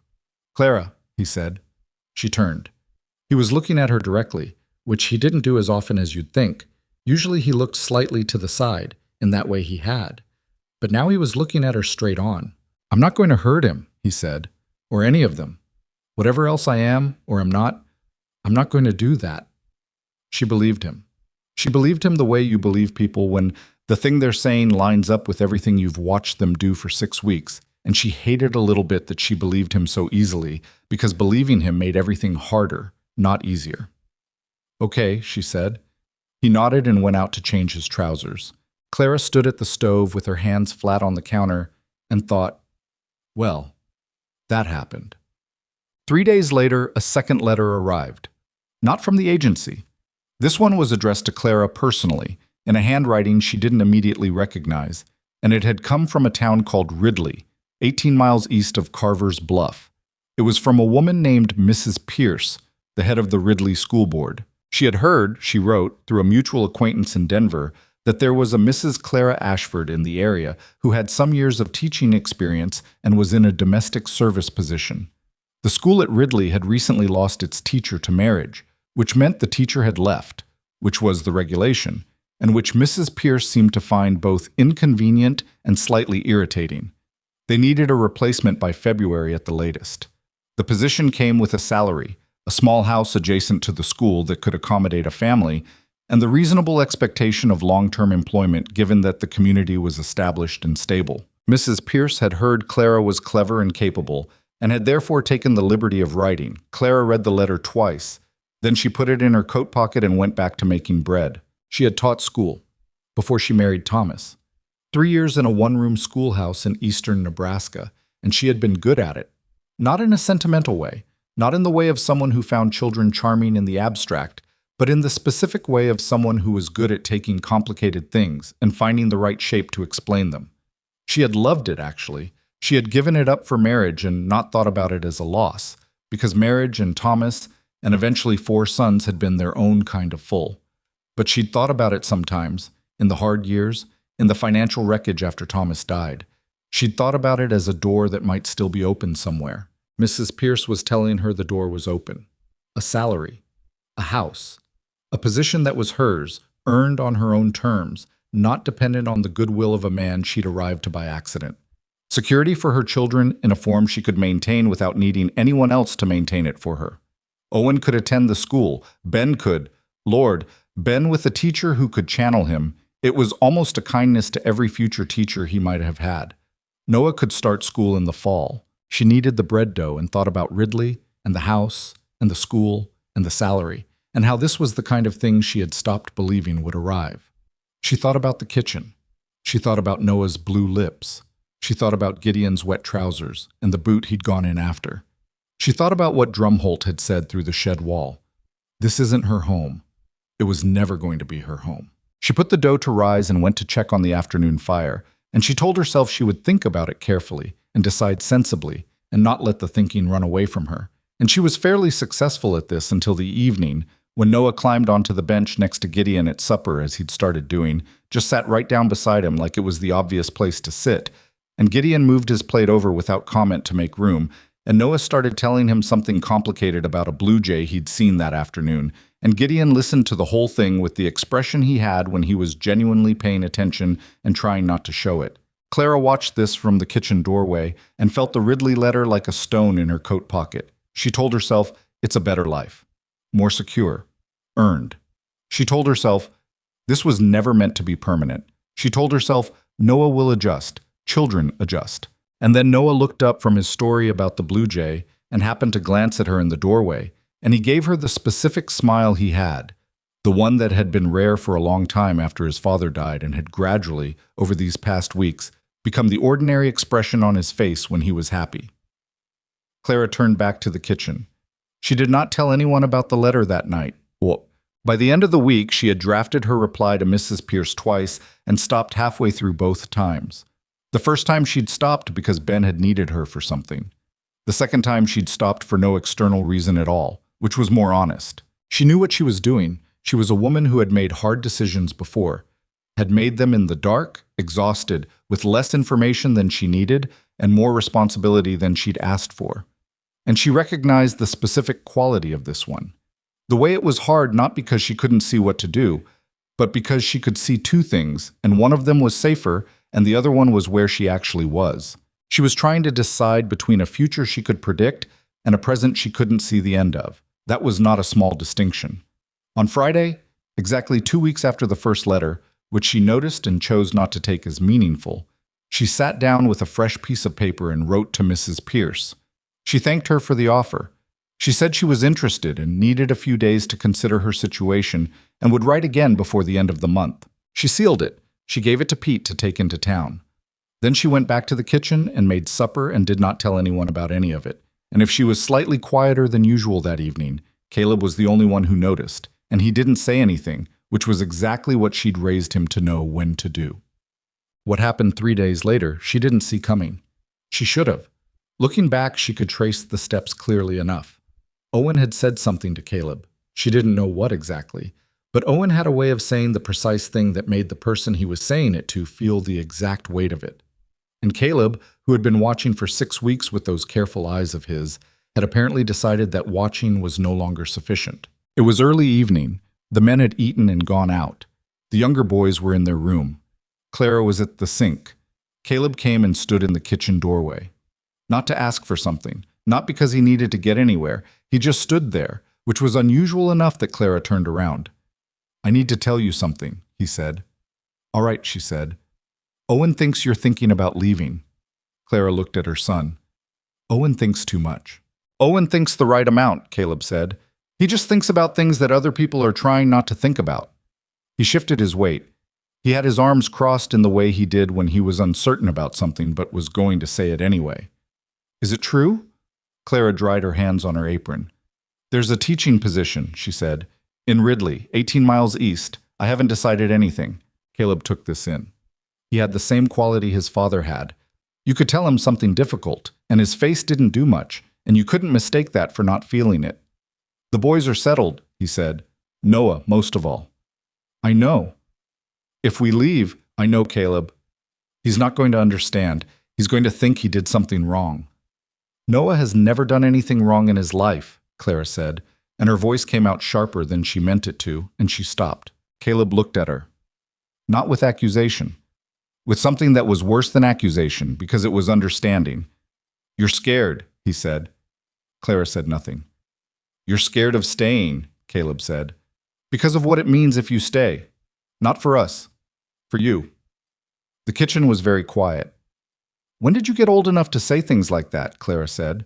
"Same as always," Caleb said.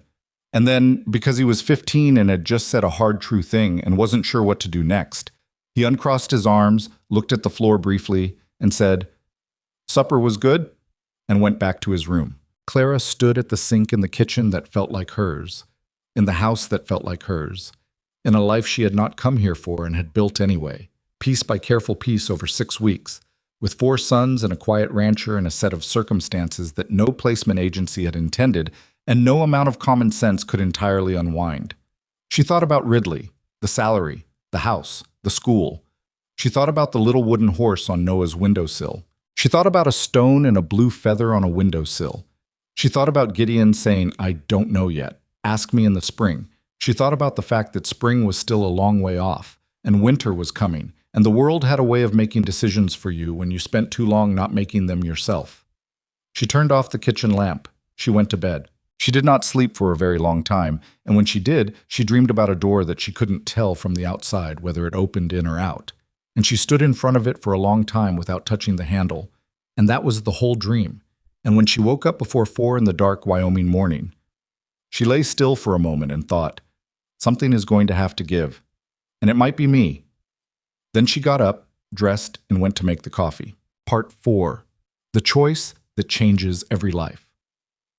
The coffee was on, and the kitchen was warming up, and Clara was standing at the counter with her hands around her cup when she heard the front door open, which was wrong because it was 4:30 in the morning, and no one came through the front door at 4:30 in the morning. She set her cup down. Footsteps crossed the front room. Not heavy enough to be Gideon, not stumbling enough to be one of the men from the bunkhouse with an emergency. Measured, deliberate. The footsteps of someone who knew where they were going and had decided to go there. Caleb appeared in the kitchen doorway. I was dressed. Not in his work clothes, in his regular clothes, the ones he wore when he wasn't planning to spend the day in a pasture. He'd combed his hair, which he only did when he was preparing for something. He was 15 years old, and he had the look on his face that Clara had been seeing more and more lately, the look that was Thomas's and not Thomas's, the look of someone who had decided something and was going to see it through regardless of whether the timing was good. I need to talk to Mr. Mercer, he said. Clara looked at her son. It's 4:30 in the morning. I know. He's not up yet.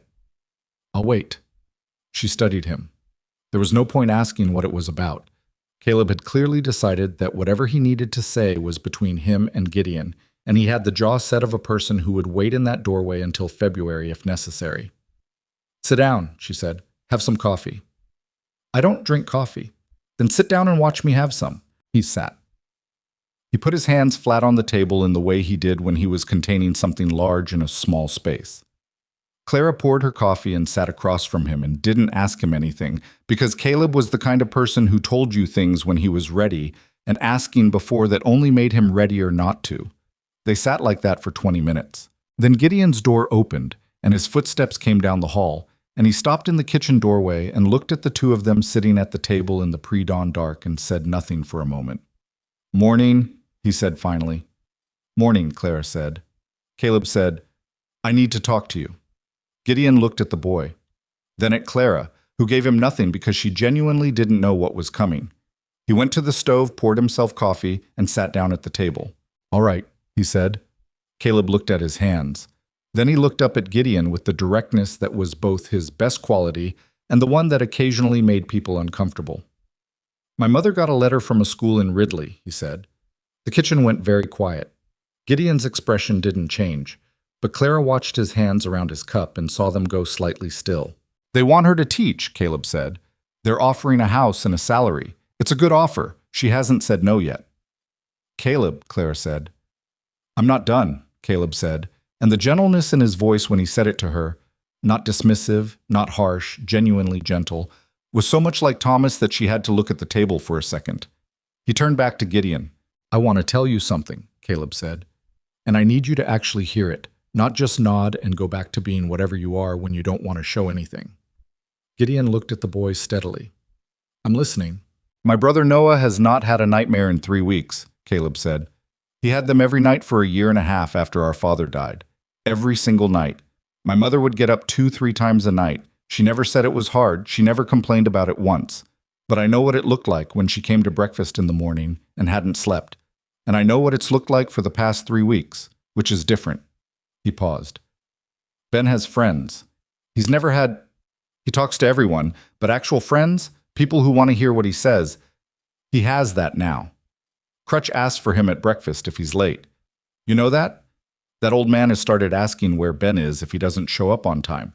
Do you understand how unlikely that is? Gideon said nothing. He was listening. Clara could see him listening. The specific quality of his stillness, when he was taking something in rather than waiting for it to be over. Owen reads his books on the shelf in the main room, Caleb said. He put them there the second week and nobody moved them or said anything about it, and that means more to him than you probably realize because he spent 2 years being told to put his things away and not take up space. A pause. And my mother... Caleb stopped. He looked at the table briefly. She smiles before noon now. She didn't do that for a long time. She did everything right. She took care of all of us. She made sure we were okay. She never let us see when things were bad. But she didn't smile in the morning for a long time. She does now. The kitchen was so quiet, Clara could hear the fire. I'm not telling you this to make you feel something, Caleb said. I'm telling you because I think you don't know it, and you should. Because you're about to let her take that teaching job and move us to Ridley, because you don't know how to say whatever it is you haven't said, and I'm 15 years old and I can see that from across a pasture, and I don't understand why you can't. Gideon looked at Caleb for a long moment. Then he looked at Clara. Clara's hands were flat on the table. She was looking at her son with the specific expression of a mother who is watching her child do something extraordinary and is trying to hold herself together about it. Her eyes were bright. She was not going to cry. She was absolutely not going to cry at the kitchen table at 4:30 in the morning in front of her 15-year-old and a man she was employed by. "Caleb," she said, and her voice was steady mostly. "That was—" "I know it wasn't my business," Caleb said. "But it's also all of our lives, and somebody had to." He pushed back from the table and stood up, and he looked at Gideon one more time. "She deserves to be asked," Caleb said. "Not managed, not decided for. Asked." He paused. "My father always said the difference between a good man and a careful man is that a good man says the hard thing even when it costs him something." He went back to his room. The kitchen door didn't bang. He closed it quietly behind him, the way Clara had raised him to do, and then she and Gideon were alone at the table with the fire and the coffee and the particular silence of two people who have just been very accurately described by a teenager. Clara looked at her cup. Gideon looked at the table. Outside, the Wyoming dark was doing what November dark did, sitting on everything, heavy and absolute, the kind of dark that comes before a sky that has not yet decided what kind of morning it's going to be. "How long have you known about the Ridley letter?" Gideon said. "About a week," Clara said. "Were you going to tell me?" She looked at him. "I was trying to decide. About the letter or about what to do with it?" "Both," she said. "They're not the same decision."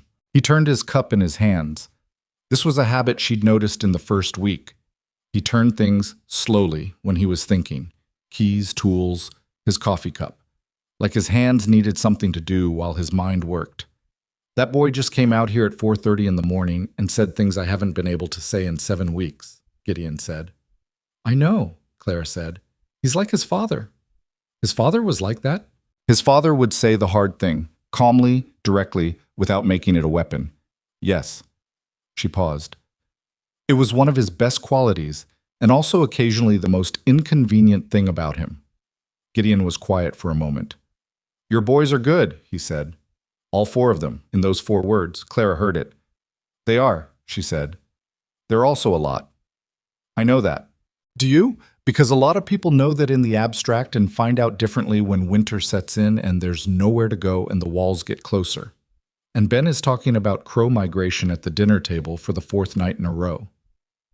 The ghost of something moved across Gideon's face. Not quite a smile, but the shape of one. "I've survived 7 ranch hands for 4 years," he said. "Ben's enthusiasm for crows is manageable." Clara looked at him. "Clara," he said, and he said her name the way he said things when he meant them. Plain, no ornamentation, just the word doing its job. "I wrote to the agency. I told them the arrangement stands. I meant that." "I know you did." "But I told them the wrong thing," he said. He stopped. He turned his cup. "I told them it was a working arrangement because that was the only language I knew how to use for it. It was easier. I've been doing the easier thing." He looked at her directly, the way he had in the kitchen after the creek incident. "It's not easier than I thought it would be. It's harder, but not the way I thought it would be hard." Clara waited. She had learned this. "You waited." "I had a wife," he said. "You know that, Ruth. She was here for 8 years and she was good. We were good. And when she was gone, it was like—" He stopped. "I told Caleb it felt like a hole and then a scar. That's true. But the other thing, the thing I didn't say, is that a scar changes what you're willing to let near you because you remember the specific weight of what it cost." "Yes," Clara said. She said it quietly because she knew that weight. She had her own. "I haven't been trying to keep you at a distance," he said. "I've been trying to keep myself from saying something I couldn't take back before I was sure I meant it. Because I won't say things I don't mean. I won't do that to you or to those boys." "I know that about you," Clara said. "So when Caleb sits down at this table and says my mother deserves to be asked—" He stopped again. He set his cup down. He looked at his hands for a moment and then looked at her. "He's right. I've been managing instead of asking." The fire was steady in the stove. The dark outside was exactly as dark as it had been. Nothing about the kitchen had changed, but Clara felt the specific quality of the air in the room shift slightly, the way air does before something happens. "Ask me then," she said. Gideon was quiet for a moment. "Don't take the teaching position," he said. "Stay. Not as the housekeeper. Or not only as that. Stay as—" He stopped. He was not a man who had said things like this in a long time, and the words didn't come easily, and Clara watched him work for them with the patience of someone who understood that the working for them was itself the thing. Stay is something that doesn't have a clean name yet, he said, but that's real, and that's what I want it to be. Clara looked at him. What do you want? He said. Not what makes sense, not what's practical or safe. What do you actually want? It was the question she hadn't let herself answer for 7 weeks. The one she'd been routing around, approaching from the sides, explaining in practical terms so she didn't have to look at it directly. She thought about this kitchen, about the herbs on the windowsill, about her mother's bowl on the counter, about making coffee before dawn and hearing footsteps she'd learned to recognize, about Noah's nightmares that had stopped, about Owen's books on the shelf, about Caleb coming home in the evenings with that particular manner. She thought about a smooth stone and a blue feather on a windowsill. I want to stay, she said. I've wanted to stay for weeks. I just didn't know if that was allowed. It's allowed, Gideon said. That's not... I don't mean allowed by you, Clara said. I mean allowed by sense, by the situation, by the fact that I came here under wrong terms and you didn't ask for any of this, and I've watched myself and my children build a life in your house, and I didn't know if it was mine to build. It's yours, Gideon said. Simple, clear. The way he said things when he meant them all the way. Clara looked at him. This is a very strange conversation to be having at 4:30 in the morning, she said. Most honest ones are, he said. She looked at her coffee cup. She looked at the stove. She looked at the kitchen that smelled like her, that had her bowl on the counter and her herbs on the window, and her arrangement of pots that no one had changed because everyone had gotten used to it being that way. It's not going to be simple, she said. I have 4 children. They're loud and complicated, and Owen will read your books without asking, and Ben will tell you things about crows that you didn't know you didn't need to know. And Noah's already mine, Gideon said. He said it the way you say something that has been true for a while and you are simply now saying it out loud. No drama, no particular weight, just fact. Clara's throat did something involuntary. She looked at the table. I isn't he? She said, which wasn't a question. Since about the 3rd day, Gideon said. When he stood on the platform with his hands in his pockets asking about horses like he already knew the answer was going to be something worth staying for, Clara pressed her lips together. I'm not going to cry, she said. I know, he said. I'm serious. I believe you. She looked up at him. He was watching her with the expression she'd been trying to name for 7 weeks, the one that looked like careful attention and turned out, now that she was close enough to see it clearly, to be something considerably warmer than that. Not the expression of a man managing a situation. The expression of a man looking at something he'd decided to stop being afraid of. All right, she said. He nodded. She picked up her cup. He picked up his. They sat in the kitchen in the dark before dawn, and the fire was steady, and outside the Wyoming wind had started up with the first suggestion of the storm that had been building all week, and neither of them said anything for a while because everything necessary had been said, and both of them knew it. Clara did not write her acceptance to Mrs. Pierce that day. She wrote it the day after, because she wanted to make sure she meant it, not the way she meant things at 4:30 in the morning after an honest conversation, but the way she meant things in the ordinary light of an afternoon when she'd had time to think and the emotion had settled, and what was left was the clear fact of her own choice. She meant it the same way both times. She wrote to Mrs. Pierce to thank her sincerely and to decline. She said she had reconsidered her situation and found it to be more than it had initially appeared. She said she hoped Mrs. Pierce would find an excellent teacher for Ridley, because the children there deserved one. She sealed it and gave it to Pete. Pete took it without comment, which was how Pete handled most things. He was halfway to his horse when he turned around and came back and said, You staying then? Yes, Clara said. Pete looked at her for a moment. He had the expression of a man who has been waiting for something to resolve itself and is relieved it's done. Good, he said. He went back to his horse and rode to town. Clara watched him go and felt the specific settledness of a decision made. Not peace exactly, because there were still 1,000 things that were uncertain and complicated and ahead of her. But the settledness of a person who has stopped standing in front of a door, wondering if they should open it, and has instead opened it and is now dealing with whatever is on the other side. What was on the other side, as it turned out, was Drumholt. She had expected something from Drum since the morning after the kitchen conversation. Not right away, not dramatically, but she knew him well enough by now to know that something changing without his input was something he would eventually need to comment on. She just hadn't predicted the form it would take. It came on a Thursday, a week after the morning with Caleb, and it came not to Clara but to Gideon, which was both a surprise and not a surprise. Drum was many things, but he wasn't stupid. He knew where the actual decision-making authority was, and he'd been biding his time. Clara only knew about it because she was in the supply room when it happened, and the supply room shared a thin wall with the tack room, and Drum's voice carried. She heard, "You need to think about what you're doing." And then after a pause, Gideon, "Meaning what?" "Meaning, those aren't your kids and she's not your wife, and you're running this ranch like they're both of those things, and they're not."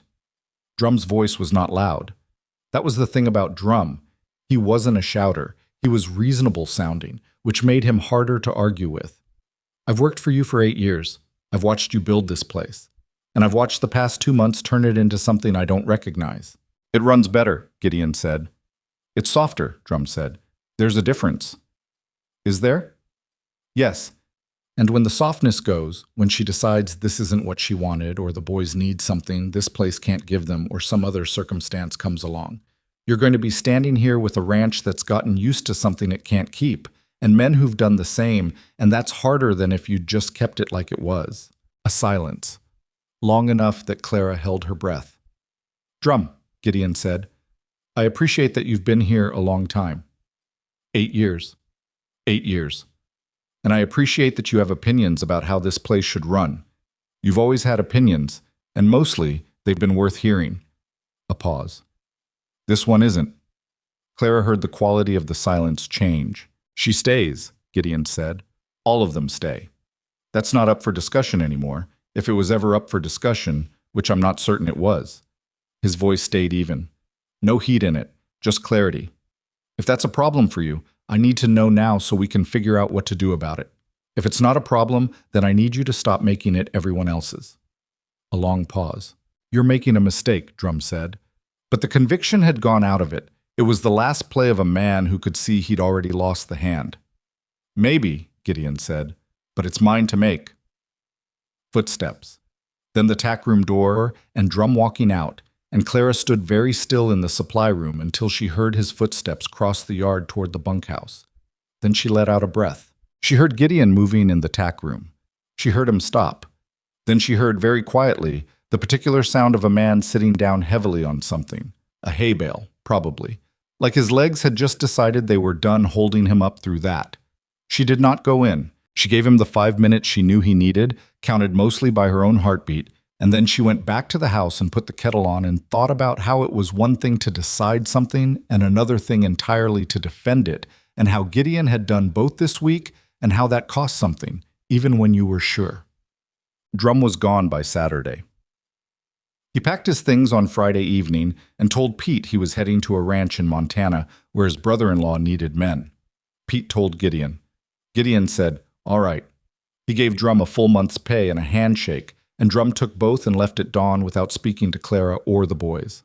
Russ watched him go from the bunkhouse door with the expression of a young man who has been following someone's lead and has just realized the person he was following wasn't worth the direction. That afternoon, Russ came to the kitchen and asked if Clara needed any help carrying the flour sacks from the supply shed, which were heavy and which she'd been managing by herself since she got there. She said yes, and he got them, and he set them down carefully in the pantry and said, "He was wrong, what he said about you not belonging here." Clara looked at the young man. He was 20 years old and earnest about it in the way that 20-year-olds are earnest before the world teaches them to be careful. "Thank you, Russ," she said. "Yes, ma'am," he said, and went back out, and Clara filed him away in the category of people who had surprised her on this ranch, which was a category that had gotten considerably larger than she'd expected when she stepped off the train at Carver's Bluff 6 weeks ago. What nobody had predicted was Ben. Not because Ben did anything wrong, he didn't.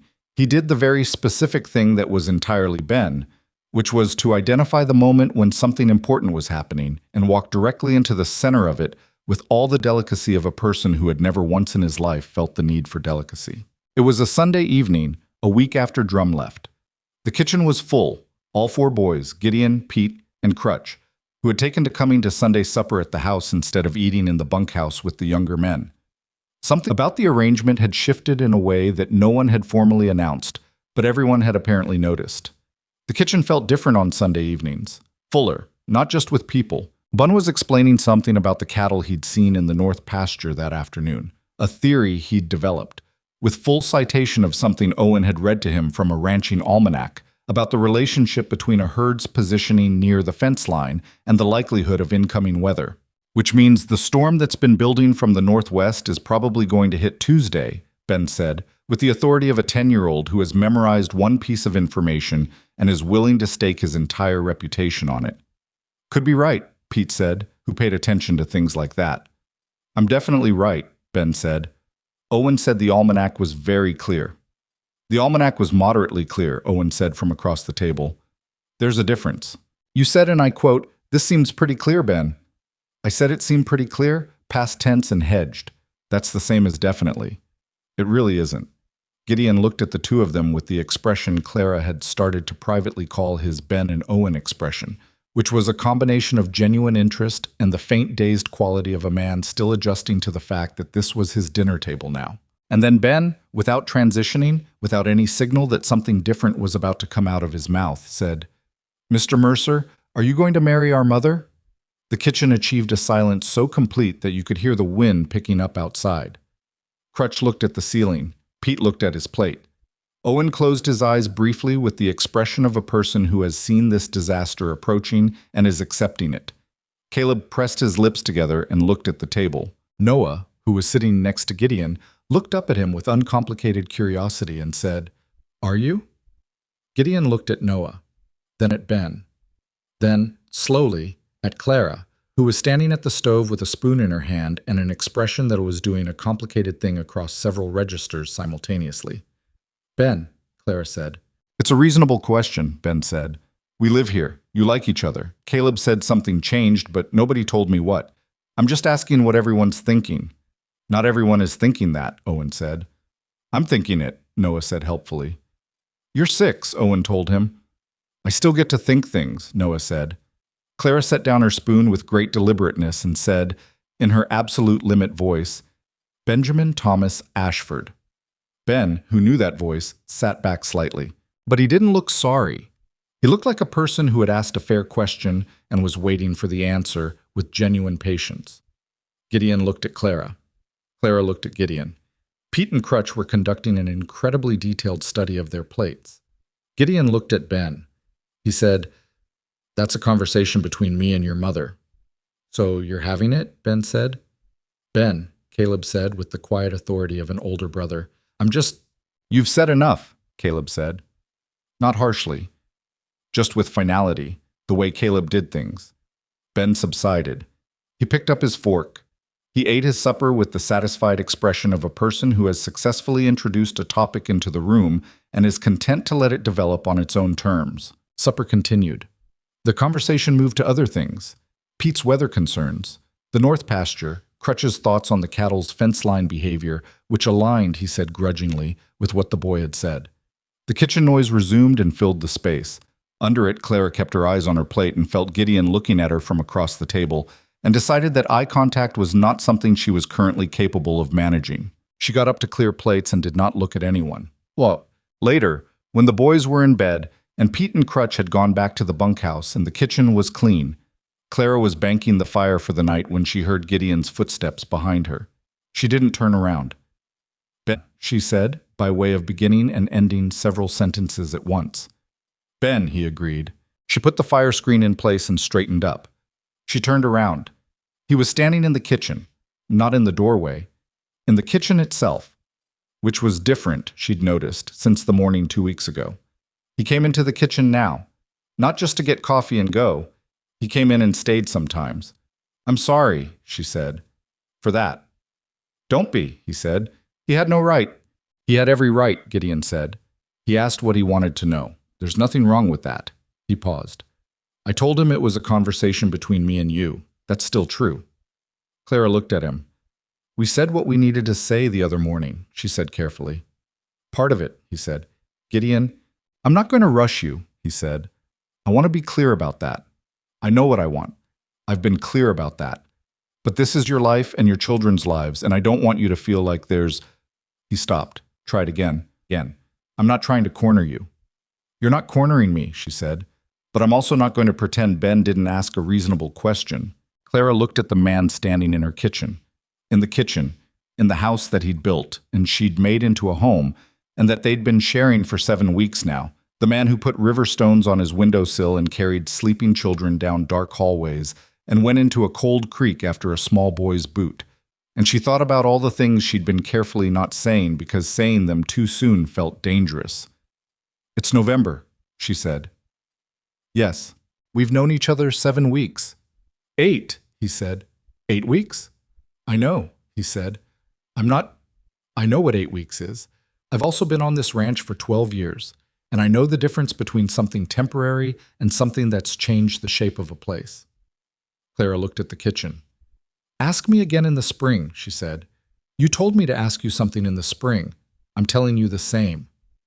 Gideon looked at her for a moment. The spring, he said. Things should have time to be what they are before we decide what to call them.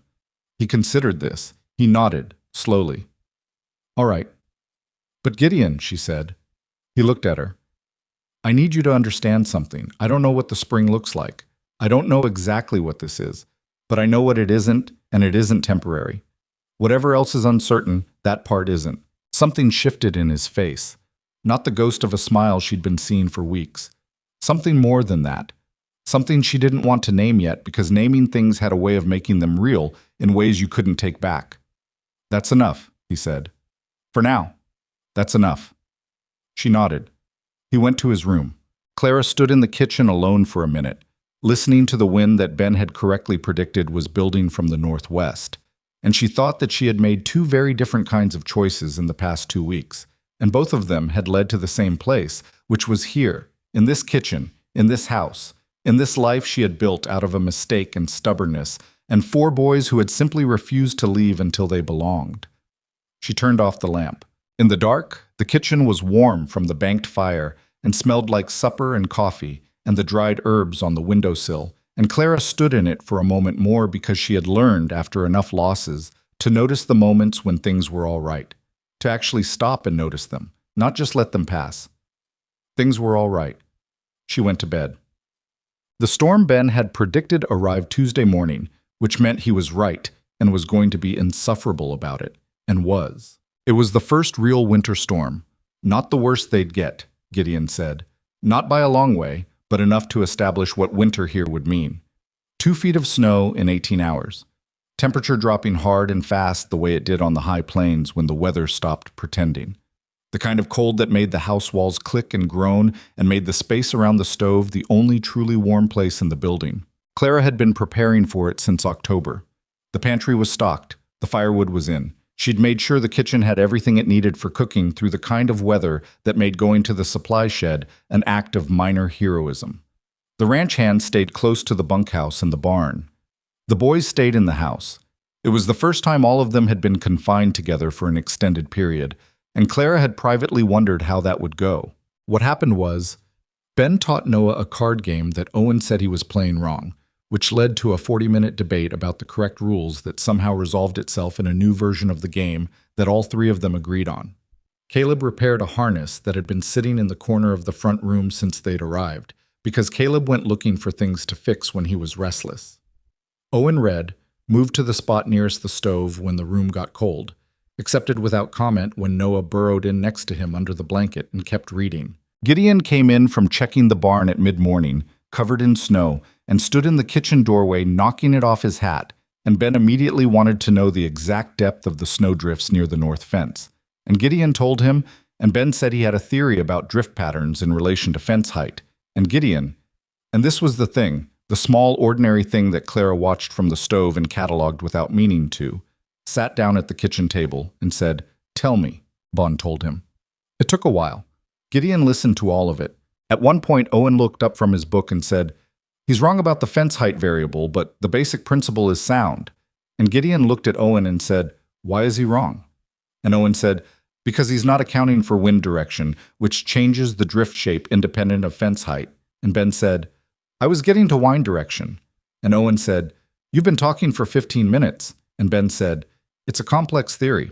Clara stood at the stove and listened to her children argue about snowdrifts with a Wyoming rancher on a Tuesday in November, and she felt something that was not happiness in the simple sense, but was its more complicated, honest version, the kind that lives alongside the memory of everything hard and doesn't cancel it out, just exists at the same time. She made soup. She made enough for 8 people, which meant the ranch hands, which meant sometime in the afternoon she sent Caleb out to the bunkhouse with a pot and a stack of bowls, and word that there was more if they needed it.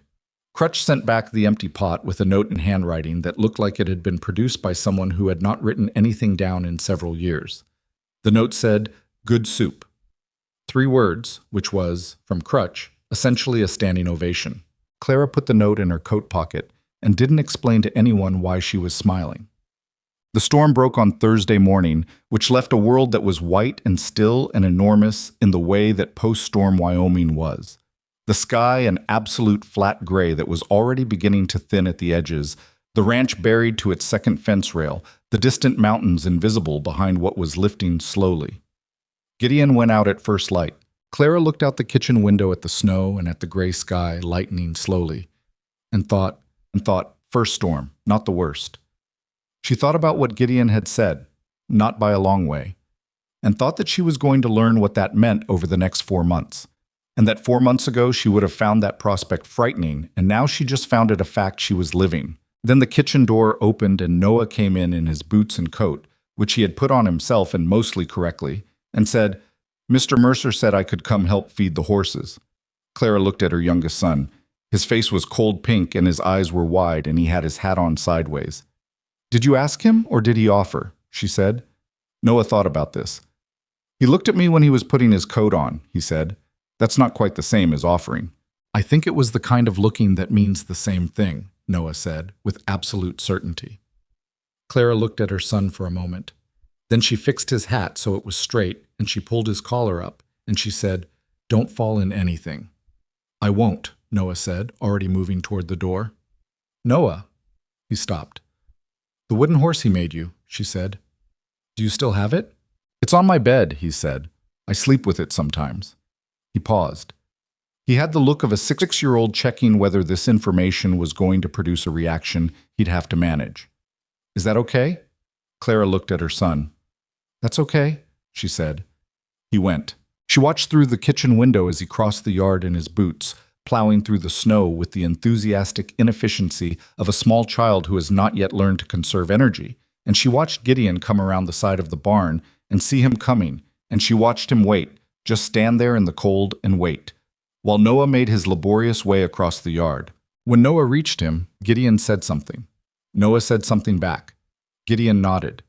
Then he opened the barn door and waited while Noah went through and followed him in, and the door closed behind them. Clara stood at the window. Outside, the Wyoming morning was going from gray to white to that particular pale blue that came when the clouds thinned and the cold light came through.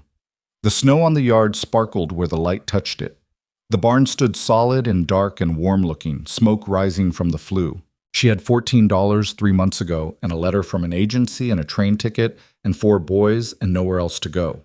She had thought she was going to a marriage that didn't exist, and instead she'd found something that didn't have a name yet, but was real in every way that mattered. She turned from the window. The kitchen was quiet. The fire was good. The soup pot was clean and the bread was rising, and there were 7 ranch hands to feed in an hour and a 12-year-old boy somewhere in the house who was going to try to tell her the soup needed more salt, and she was going to have opinions about that. She picked up her apron. She went back to work. The winter was going to be long and cold and not always easy, and there were things still unresolved and conversations still ahead, and a spring that was a long way off. She knew all of that. She'd stopped being someone who pretended she didn't. But the kitchen was warm, and out in the barn, her youngest son was learning how to feed horses from a man who had put a river stone on his windowsill and kept it there, and that was something. That was something she was going to hold on to. She started on the biscuits. Part 5. A New Beginning on the Frontier. Winter on the Mercer Ranch was exactly what Gideon had said it would be. Not the worst by a long way, and then, 3 weeks into December, the worst by quite a lot. The second storm came without Ben's advance warning, which Ben took personally and spent 2 days revising his drift theory to account for. It came overnight, silent and absolute, and by morning the world had been reduced to a white that had no edges. The north pasture fence disappeared. The path to the barn became a negotiation. The temperature dropped to the kind of number that made the air itself feel dangerous, and Gideon came in from the morning check with ice in his beard and said, with complete evenness, "We're going to be inside for a few days," and then went back out to make sure the animals were secure. Clara had been preparing for exactly this since October. She knew it before she arrived. Wyoming winters were not a secret, and she had organized the pantry and the firewood in the household in the specific way of a woman who has learned that the difference between a crisis and an inconvenience is almost entirely preparation. The flour was in, the beans were in, the salt pork, the cornmeal, the dried apples, the coffee. She had enough for 3 weeks without a supply run, which turned out to be the right number. What she had not entirely prepared for was the particular intensity of a house with 4 boys who could not go outside. By the second day, Ben had cataloged every item in the main room and proposed a reorganization system. Owen had finished his current book and was rationing the next one. Caleb had repaired everything in the house that could be repaired with available materials and was now looking at things with a considering expression that Clara recognized as the precursor to making something new. Noah had asked 17 times whether the horses were cold and had been reassured 17 times and had gone back to his wooden horse collection. He'd added 2 more, river pine this time, that Gideon had made him during the first storm. Gideon himself was in and out. The animals needed tending regardless of temperature, and he and Pete and the remaining hands, Russ, Crutch, and 2 others who had been there longer than Drum and were quietly glad he'd gone, managed it in shifts. He came in red-faced and stiff-fingered twice a day and stood at the stove until he could feel his hands again and didn't complain about any of it. On the 3rd day of the second storm, somewhere in the blue-white monotony of a Wyoming afternoon where the light never quite arrived, Clara was teaching Noah his letters at the kitchen table when Gideon came in and sat down, not to get warm and go back out, but to sit, the way he'd started doing sometimes, just to be in the room where the people were. Noah looked up from his letters. "Can you read?" he asked Gideon. "I can read," Gideon said. "Owen says reading is the most important thing," Noah said. "Owen's probably right." "Can you teach me something?" Noah said. Gideon looked at the boy, then at Clara. She gave him nothing, just watched to see what he'd do, because she'd learned that Gideon Mercer was a man who revealed himself most clearly in the small, unrehearsed moments, and she'd been paying attention to those for 3 months now. He reached across the table and picked up the pencil Noah had set down. "What letter are you on?" he said. "M," Noah said. Gideon wrote a capital M and a lowercase m on the paper, slow and careful. "M makes the sound at the start of morning," he said, "and at the start of mama." He glanced at Clara when he said it, brief and unannounced, and Clara looked at the table and felt something move in her chest that she was getting better at identifying and worse at ignoring. Noah practiced his M's with great seriousness. Clara went back to her bread. Caleb came through the kitchen, stopped, looked at Gideon teaching Noah his letters, and kept walking without saying a word. But Clara caught the expression on her son's face in that half-second, the complicated, careful relief of a 15-year-old boy watching someone fill a space that had been empty for too long. And she turned away from it quickly because it was too much to look at directly. Christmas came quietly. There was no tradition for it on the ranch, Gideon said, when Clara brought it up in the second week of December. He'd stopped making much of it after Ruth. The men got Christmas Day off, and that was generally the extent of it. Clara looked at him when he said this with the specific look she had that conveyed without words that this was about to change. "I'm not suggesting anything elaborate," she said. "What are you suggesting?"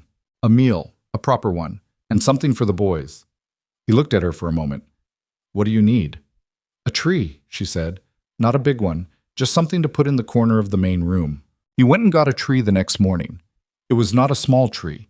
It was roughly 6 feet tall and slightly lopsided on one side where the branches had grown toward the light, and it took up a significant portion of the corner of the main room, and when Ben saw it, he made a sound that Clara had previously only heard him make in the presence of particularly interesting wildlife.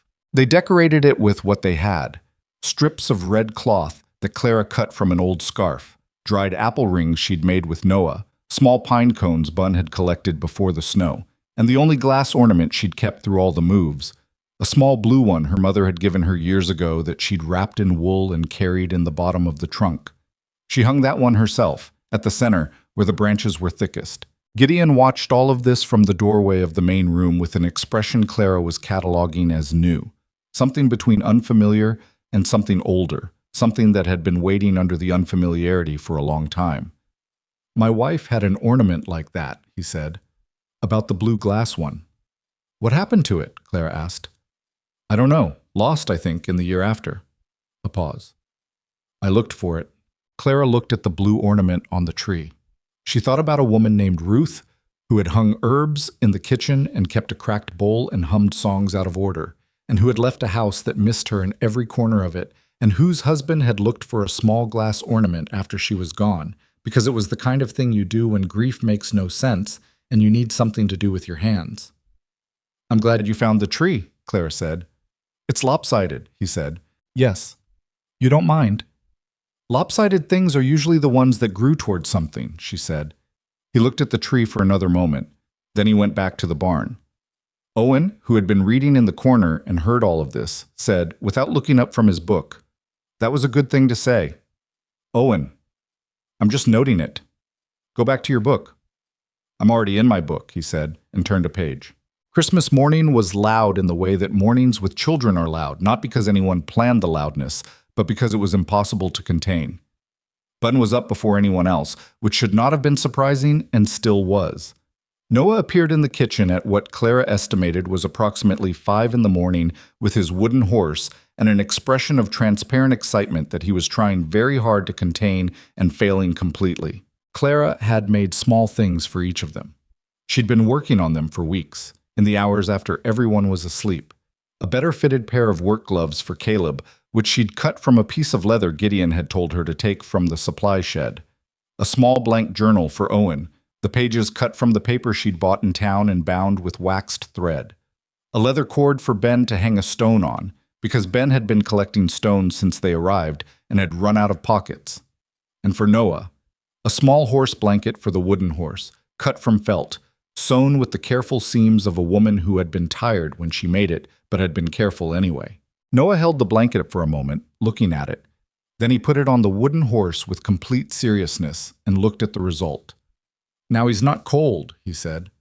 "That's right," Clara said. "Like the real horses." "Like the real horses." He looked up at her. "Can I show Mr. Mercer?" "After breakfast," Clara said. "Let him have his coffee first." Noah nodded gravely, accepting this as a reasonable condition. Gideon had said nothing about gifts. Clara hadn't expected anything and hadn't said so. But after breakfast, when the boys were occupied with their various Christmas morning activities, he went to the barn and came back with something he set on the kitchen counter without ceremony. It was a wooden box, maybe 8 inches square. He'd made it from a piece of walnut that had been in the barn for years, he said. A piece he'd been saving without knowing what for. The lid had a small carved design on it, simple, a single branch with 2 leaves. Inside it was lined with a scrap of wool. "For your mother's bowl," he said, "so it doesn't get broken in transit." Clara looked at the box. She looked at the blue cracked bowl that had been on her counter since the first day. The one she'd told herself brought good luck in the half-joking way of people who don't believe in luck but carry it anyway. "It doesn't travel much anymore," she said. "No," he said. "But if it ever needs to, it'll be safe." She looked at him. He looked back at her, and what was in his face was the thing she'd been watching develop for 3 months. Patient, honest, no longer hidden the way it had been when she arrived. Not rushing anything, just there. "Thank you," she said. "Merry Christmas," he said, and went to find Pete about the morning chores. Clara stood in the kitchen with a walnut box in her hands and thought about a man who had saved a piece of wood for years without knowing what it was for, and who had made it into something to protect a cracked bowl that belonged to a woman who had arrived at his ranch by accident, and she thought that some things couldn't be explained in practical terms, and she was done trying. January was the test. Not a dramatic test. Not a single crisis. Just the long grind of deep winter on a working ranch. The cold that became routine and then became oppressive. The days that were short and gray and identical. The work that didn't stop because the weather was bad, and in fact increased because the weather was bad. Fences that needed mending and temperatures that made your fingers stop working after 10 minutes. animals that required constant attention, a bunkhouse of men who had been in close quarters for weeks and were running short on patience with each other in the specific ways that men do. Clara had her own version of it. The house, which had felt manageable in October and cozy in November, felt small in January. She couldn't send the boys outside. The kitchen, which was her territory and her refuge, became also her prison on the days when the cold was too severe, and everyone stayed inside and the walls moved inward. She had bad days. She had days when she was short with Caleb for no good reason and spent the evening apologizing for it. She had a morning in late January when she cried, briefly and privately, in the supply room, for no single reason she could name, just for the accumulated weight of everything that had led to here, all the losing and the starting over and the not knowing if it was going to be all right. She was not perfect. She had never claimed to be perfect.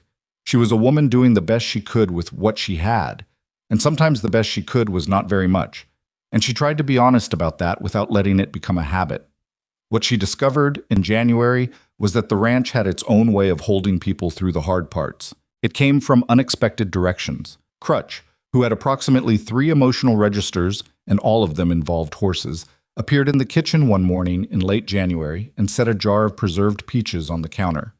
He'd made them himself in the fall, he said, and he'd been saving them. He thought she might want them. He left before she could respond. Clara opened the jar that afternoon and gave each of the boys a spoonful, and the taste of summer peaches in the middle of Wyoming January was so startling and good that even Owen looked up from his book.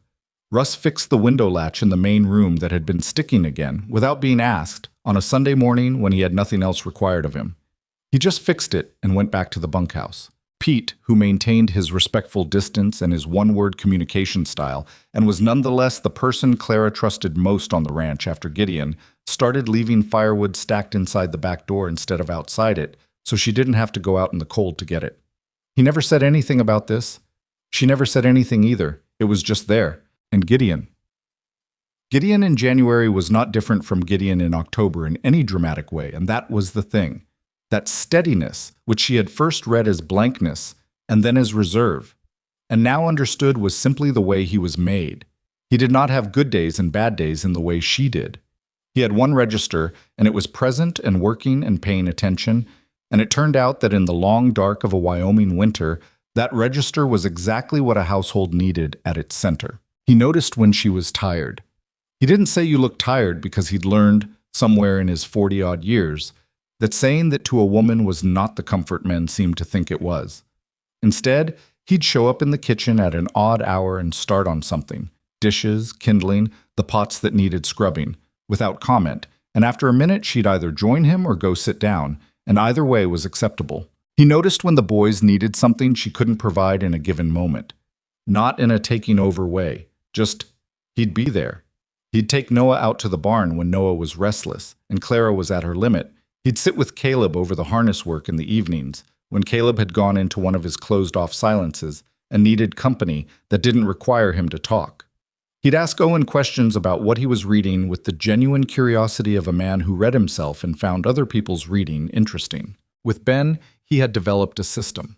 The system was, Ben talked, Gideon asked one question, Ben talked more, Gideon said HM, or is that right? Or I didn't know that. Ben talked more, and at the end of it, Ben went to bed satisfied, and Gideon sat quietly for a few minutes, and then went to bed himself. It was the most efficient management of Ben that Clara had ever witnessed, and she chose not to examine it too closely, in case examining it made it stop working. It was the first week of March when things broke open. Not badly, not in the way of something going wrong, but the specific way that things break open when winter has compressed everything for months, and then the temperature shifts by 10 degrees on a Tuesday, and suddenly the air smells different and the light comes back at a different angle, and you remember, physically, with your whole body, that the world contains something other than cold and dark. The boys went outside. All 4 of them, in the space of 20 minutes, found reasons to be outside. Noah went to see the horses. Ben went to test a theory about snow compaction. Owen went, which was remarkable, and stood in the yard looking at the sky with the expression of a person conducting a sensory inventory after a long deprivation. Caleb went to the barn, looked at the state of things after winter, and came back with a 3-item list of what needed doing first, which he gave to Gideon, and Gideon took without comment and put in his shirt pocket. Clara stood at the kitchen window and watched her children in the yard and felt the specific unwinding of something that had been held tight for a long time. Behind her, she heard Gideon come in from the barn. "Spring," he said. "Not yet," she said, "but getting there." He came to stand beside her at the window. Not close exactly, but not far. They stood like that and watched the boys in the yard. Ben already deep in whatever his snow compaction theory required. Noah throwing a handful of snow at nothing in particular with the pure joy of a child who has been inside too long. Owen still standing in the same spot looking at the sky. "You said ask you in the spring," Gideon said. Clara looked at the window. "It's not technically spring yet," she said. "No, first week of March." "Yes. Could be another storm." "Could be," he said. "Probably will be." She looked at her sons in the yard. She looked at the ranch, the fences, the barn, the bunkhouse, the pastures just beginning to lose their worst white under the low angle of the early March sun. She thought about 8 months ago, a boarding house room and $14, and a letter that had sent her to the wrong man for the wrong reasons and somehow landed her in exactly the right place. She thought about what she'd told Caleb that night in the kitchen. "I want to stay. I've wanted to stay for weeks. I just didn't know if it was allowed." She thought about what Gideon had said. "It's yours." "I'm not going anywhere," she said. "I know that," he said. "That's not what I'm asking." She turned and looked at him directly. Really looked at him, the way you look at someone when you're done being careful about what you let your face do. He was watching her with that steady attention she'd learned to trust. Not performing anything, just there, the way he was always there, solid and present, and unwilling to pretend he felt things he didn't or to hide the things he did. "Ask me then," she said. Same words she'd said in November, different weight to them now. "Will you marry me?" he said. Not dramatically, not on one knee, just the question, plain, the way he said things. Clara looked at him. She thought about all the ways she'd rehearsed this moment in her head over the past months. The things she'd tell herself she'd say, the careful measured answers she'd give that acknowledged the complexity and the uncertainty and the timeline. She'd had very responsible things to say. She'd been preparing them for a long time. "Yes," she said. He nodded. She almost laughed. "That's all you're going to do?" she said. "Just nod?" "I'm going to do considerably more than nod," he said. "I'm just doing it in the right order." "What's the right order?" He turned from the window to face her fully, and whatever the right order was, it apparently started with him taking her hand. Not with any particular fanfare, just taking it, her right hand in both of his, the way you hold something you've been careful with and are now deciding you're done being careful about losing. "The right order," he said, "is first I ask, then I wait for the answer, then I figure out what comes next." "And what comes next?" "I don't know exactly," he said, "but I'm not worried about it." Clara looked at her hand in his. She thought about all the things she didn't know. She thought about the fact that she'd been standing in front of unknowns for 2 years and had navigated all of them and was still standing, and that the unknown ahead of her now was the first one in a long time that she wasn't navigating alone. "I'm going to need to tell the boys," she said. "I know. Ben is going to be insufferable about it. I know. He's going to say he predicted it." "He'll probably be right," Gideon said. Clara looked at him. "He literally asked you at the dinner table in November." "That's predicting." She did laugh then. A real one. The kind that came from somewhere she hadn't been accessing easily for a long time. He watched her laugh with the expression she liked best on him, the one that wasn't quite a smile but was something warmer than a smile, something more honest. Outside, Noah had found a patch of mud under the fence rail where the snow had melted first, and was conducting some kind of experiment with it. Caleb had appeared from the barn and was watching his younger brother with the long-suffering expression of someone who can see where this is going. Owen had finally moved from his spot in the yard and was now sitting on the fence rail reading because Owen would read anywhere, in any weather, on any surface that would hold him. "I need to tell them today," Clara said, "before Ben figures it out on his own and tells everyone else first." "That seems like a real risk," Gideon agreed. She squeezed his hand once. Then she let go, because there were practical things to do, and there would be time. There would be time now. That was the new fact. There was time ahead of them. And she went to the back door and called her sons in for lunch. She told them at the table. She told them plainly, the way she told them everything. without patting it or making it smaller or larger than it was. She said that Gideon had asked her to marry him, and she had said yes, and they were going to make that official when the weather allowed a trip to the county seat, and she wanted them to know first, from her, before anyone else. She looked at each of them while she said it. Caleb looked at Gideon. Gideon looked back at him, steady and direct, the way he'd been with Caleb from the beginning. Something passed between them, the thing that had been building since the east fence, since the water canteen, since she deserves to be asked, since all of it. And Caleb nodded, slowly. Once, like a man ratifying something he'd already decided. Owen said, "Good," and went back to his bread.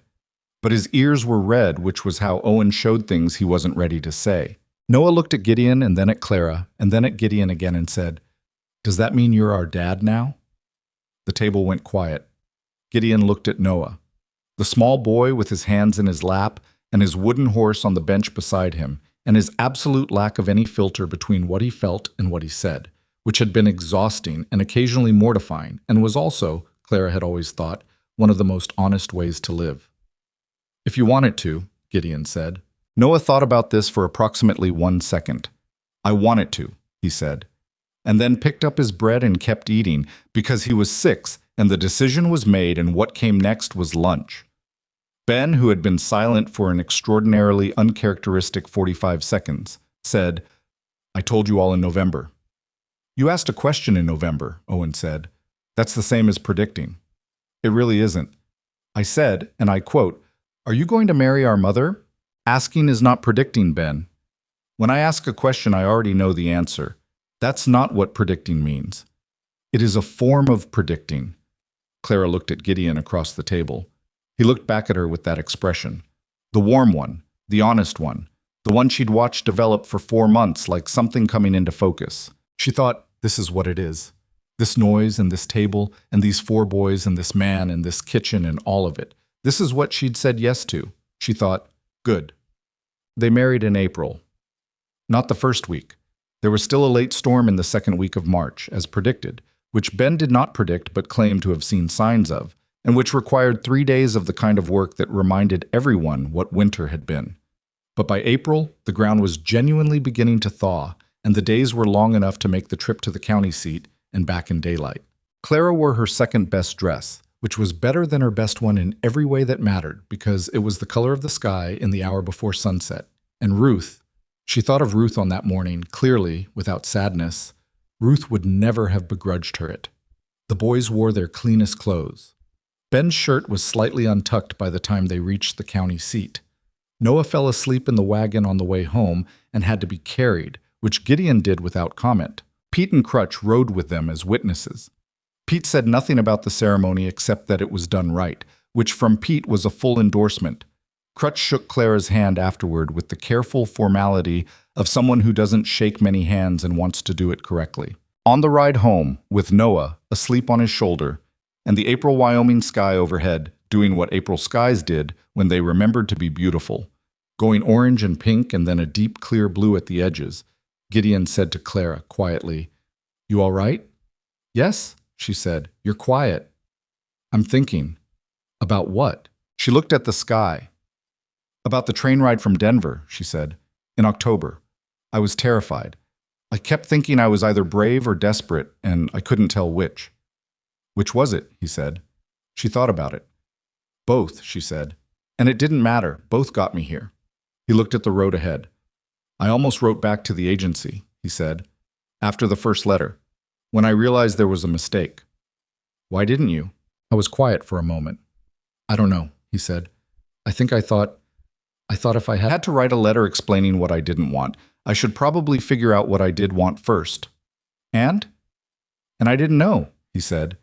"So I went into the station instead." Clara looked at the man she had just married, the man who had saved a piece of walnut wood for years without knowing what it was for, the man who went into a cold creek after a small boy's boot, the man who listened to Ben's theories with genuine attention and put river stones on his windowsill and taught a 6-year-old the letter M with the patience of someone who understood what it cost a child to learn things in a world that didn't always wait for them. "You were brave or desperate," she said. "Probably both," he said. "It didn't matter," she said. "No," he agreed. It didn't. The Mercer Ranch in April looked different from the Mercer Ranch in October. It looked different because it was different, not in the dramatic way of a place that has been renovated or rebuilt. In the quiet way of a place that has been inhabited, really inhabited, by people who had decided to belong to it and to each other. The kitchen smelled like Clara's cooking and always would. The herb bundles on the windowsill were dry now and would need replacing when the growing season came, which Clara was already planning for. Her mother's bowl sat on the counter next to the walnut box Gideon had made, which sat there even though the bowl wasn't traveling anywhere, because it was a good box and a good counter, and they belonged together. Owen's books were on the shelf in the main room and nobody was going to move them. Ben had annexed a corner of the barn near Crutch's workspace and was conducting ongoing research into the behavior of the ranch's 3 dogs that Crutch pretended to find annoying and demonstrably did not. Caleb was learning the ranch the way his father had learned everything, methodically, completely, with the intention of mastering it.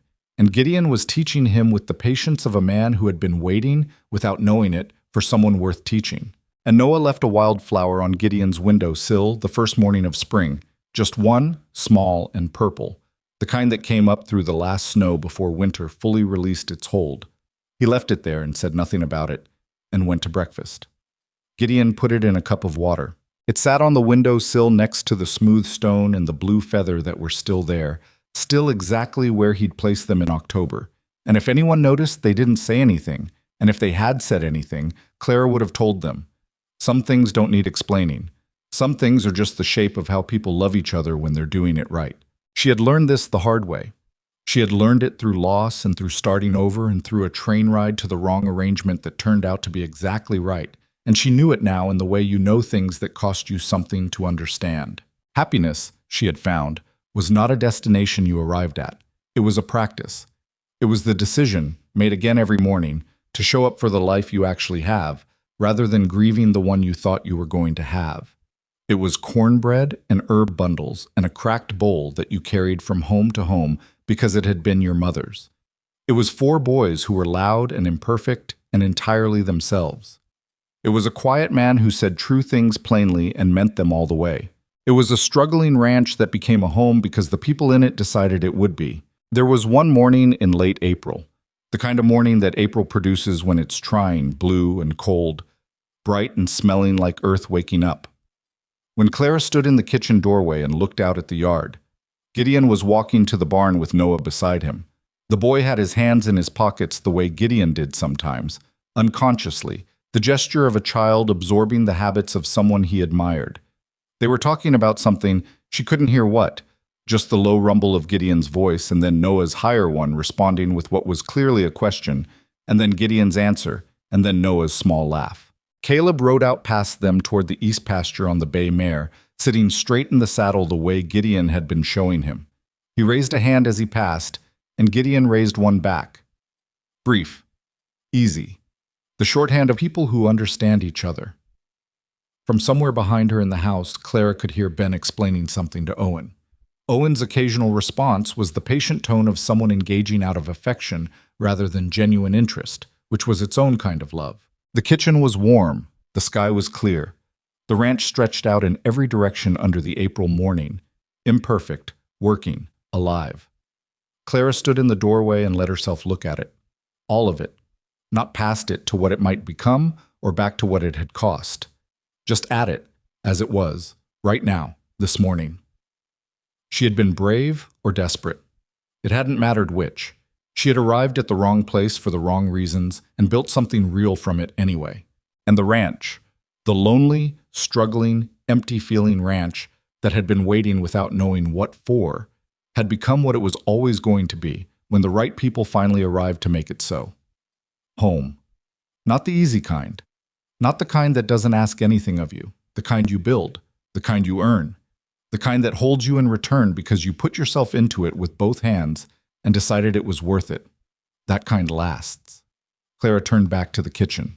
She had bread to make and 7 people to feed, and a spring that was just beginning to find itself, and all the ordinary, extraordinary work of a life that had chosen to keep going. She picked up her apron. She got to work.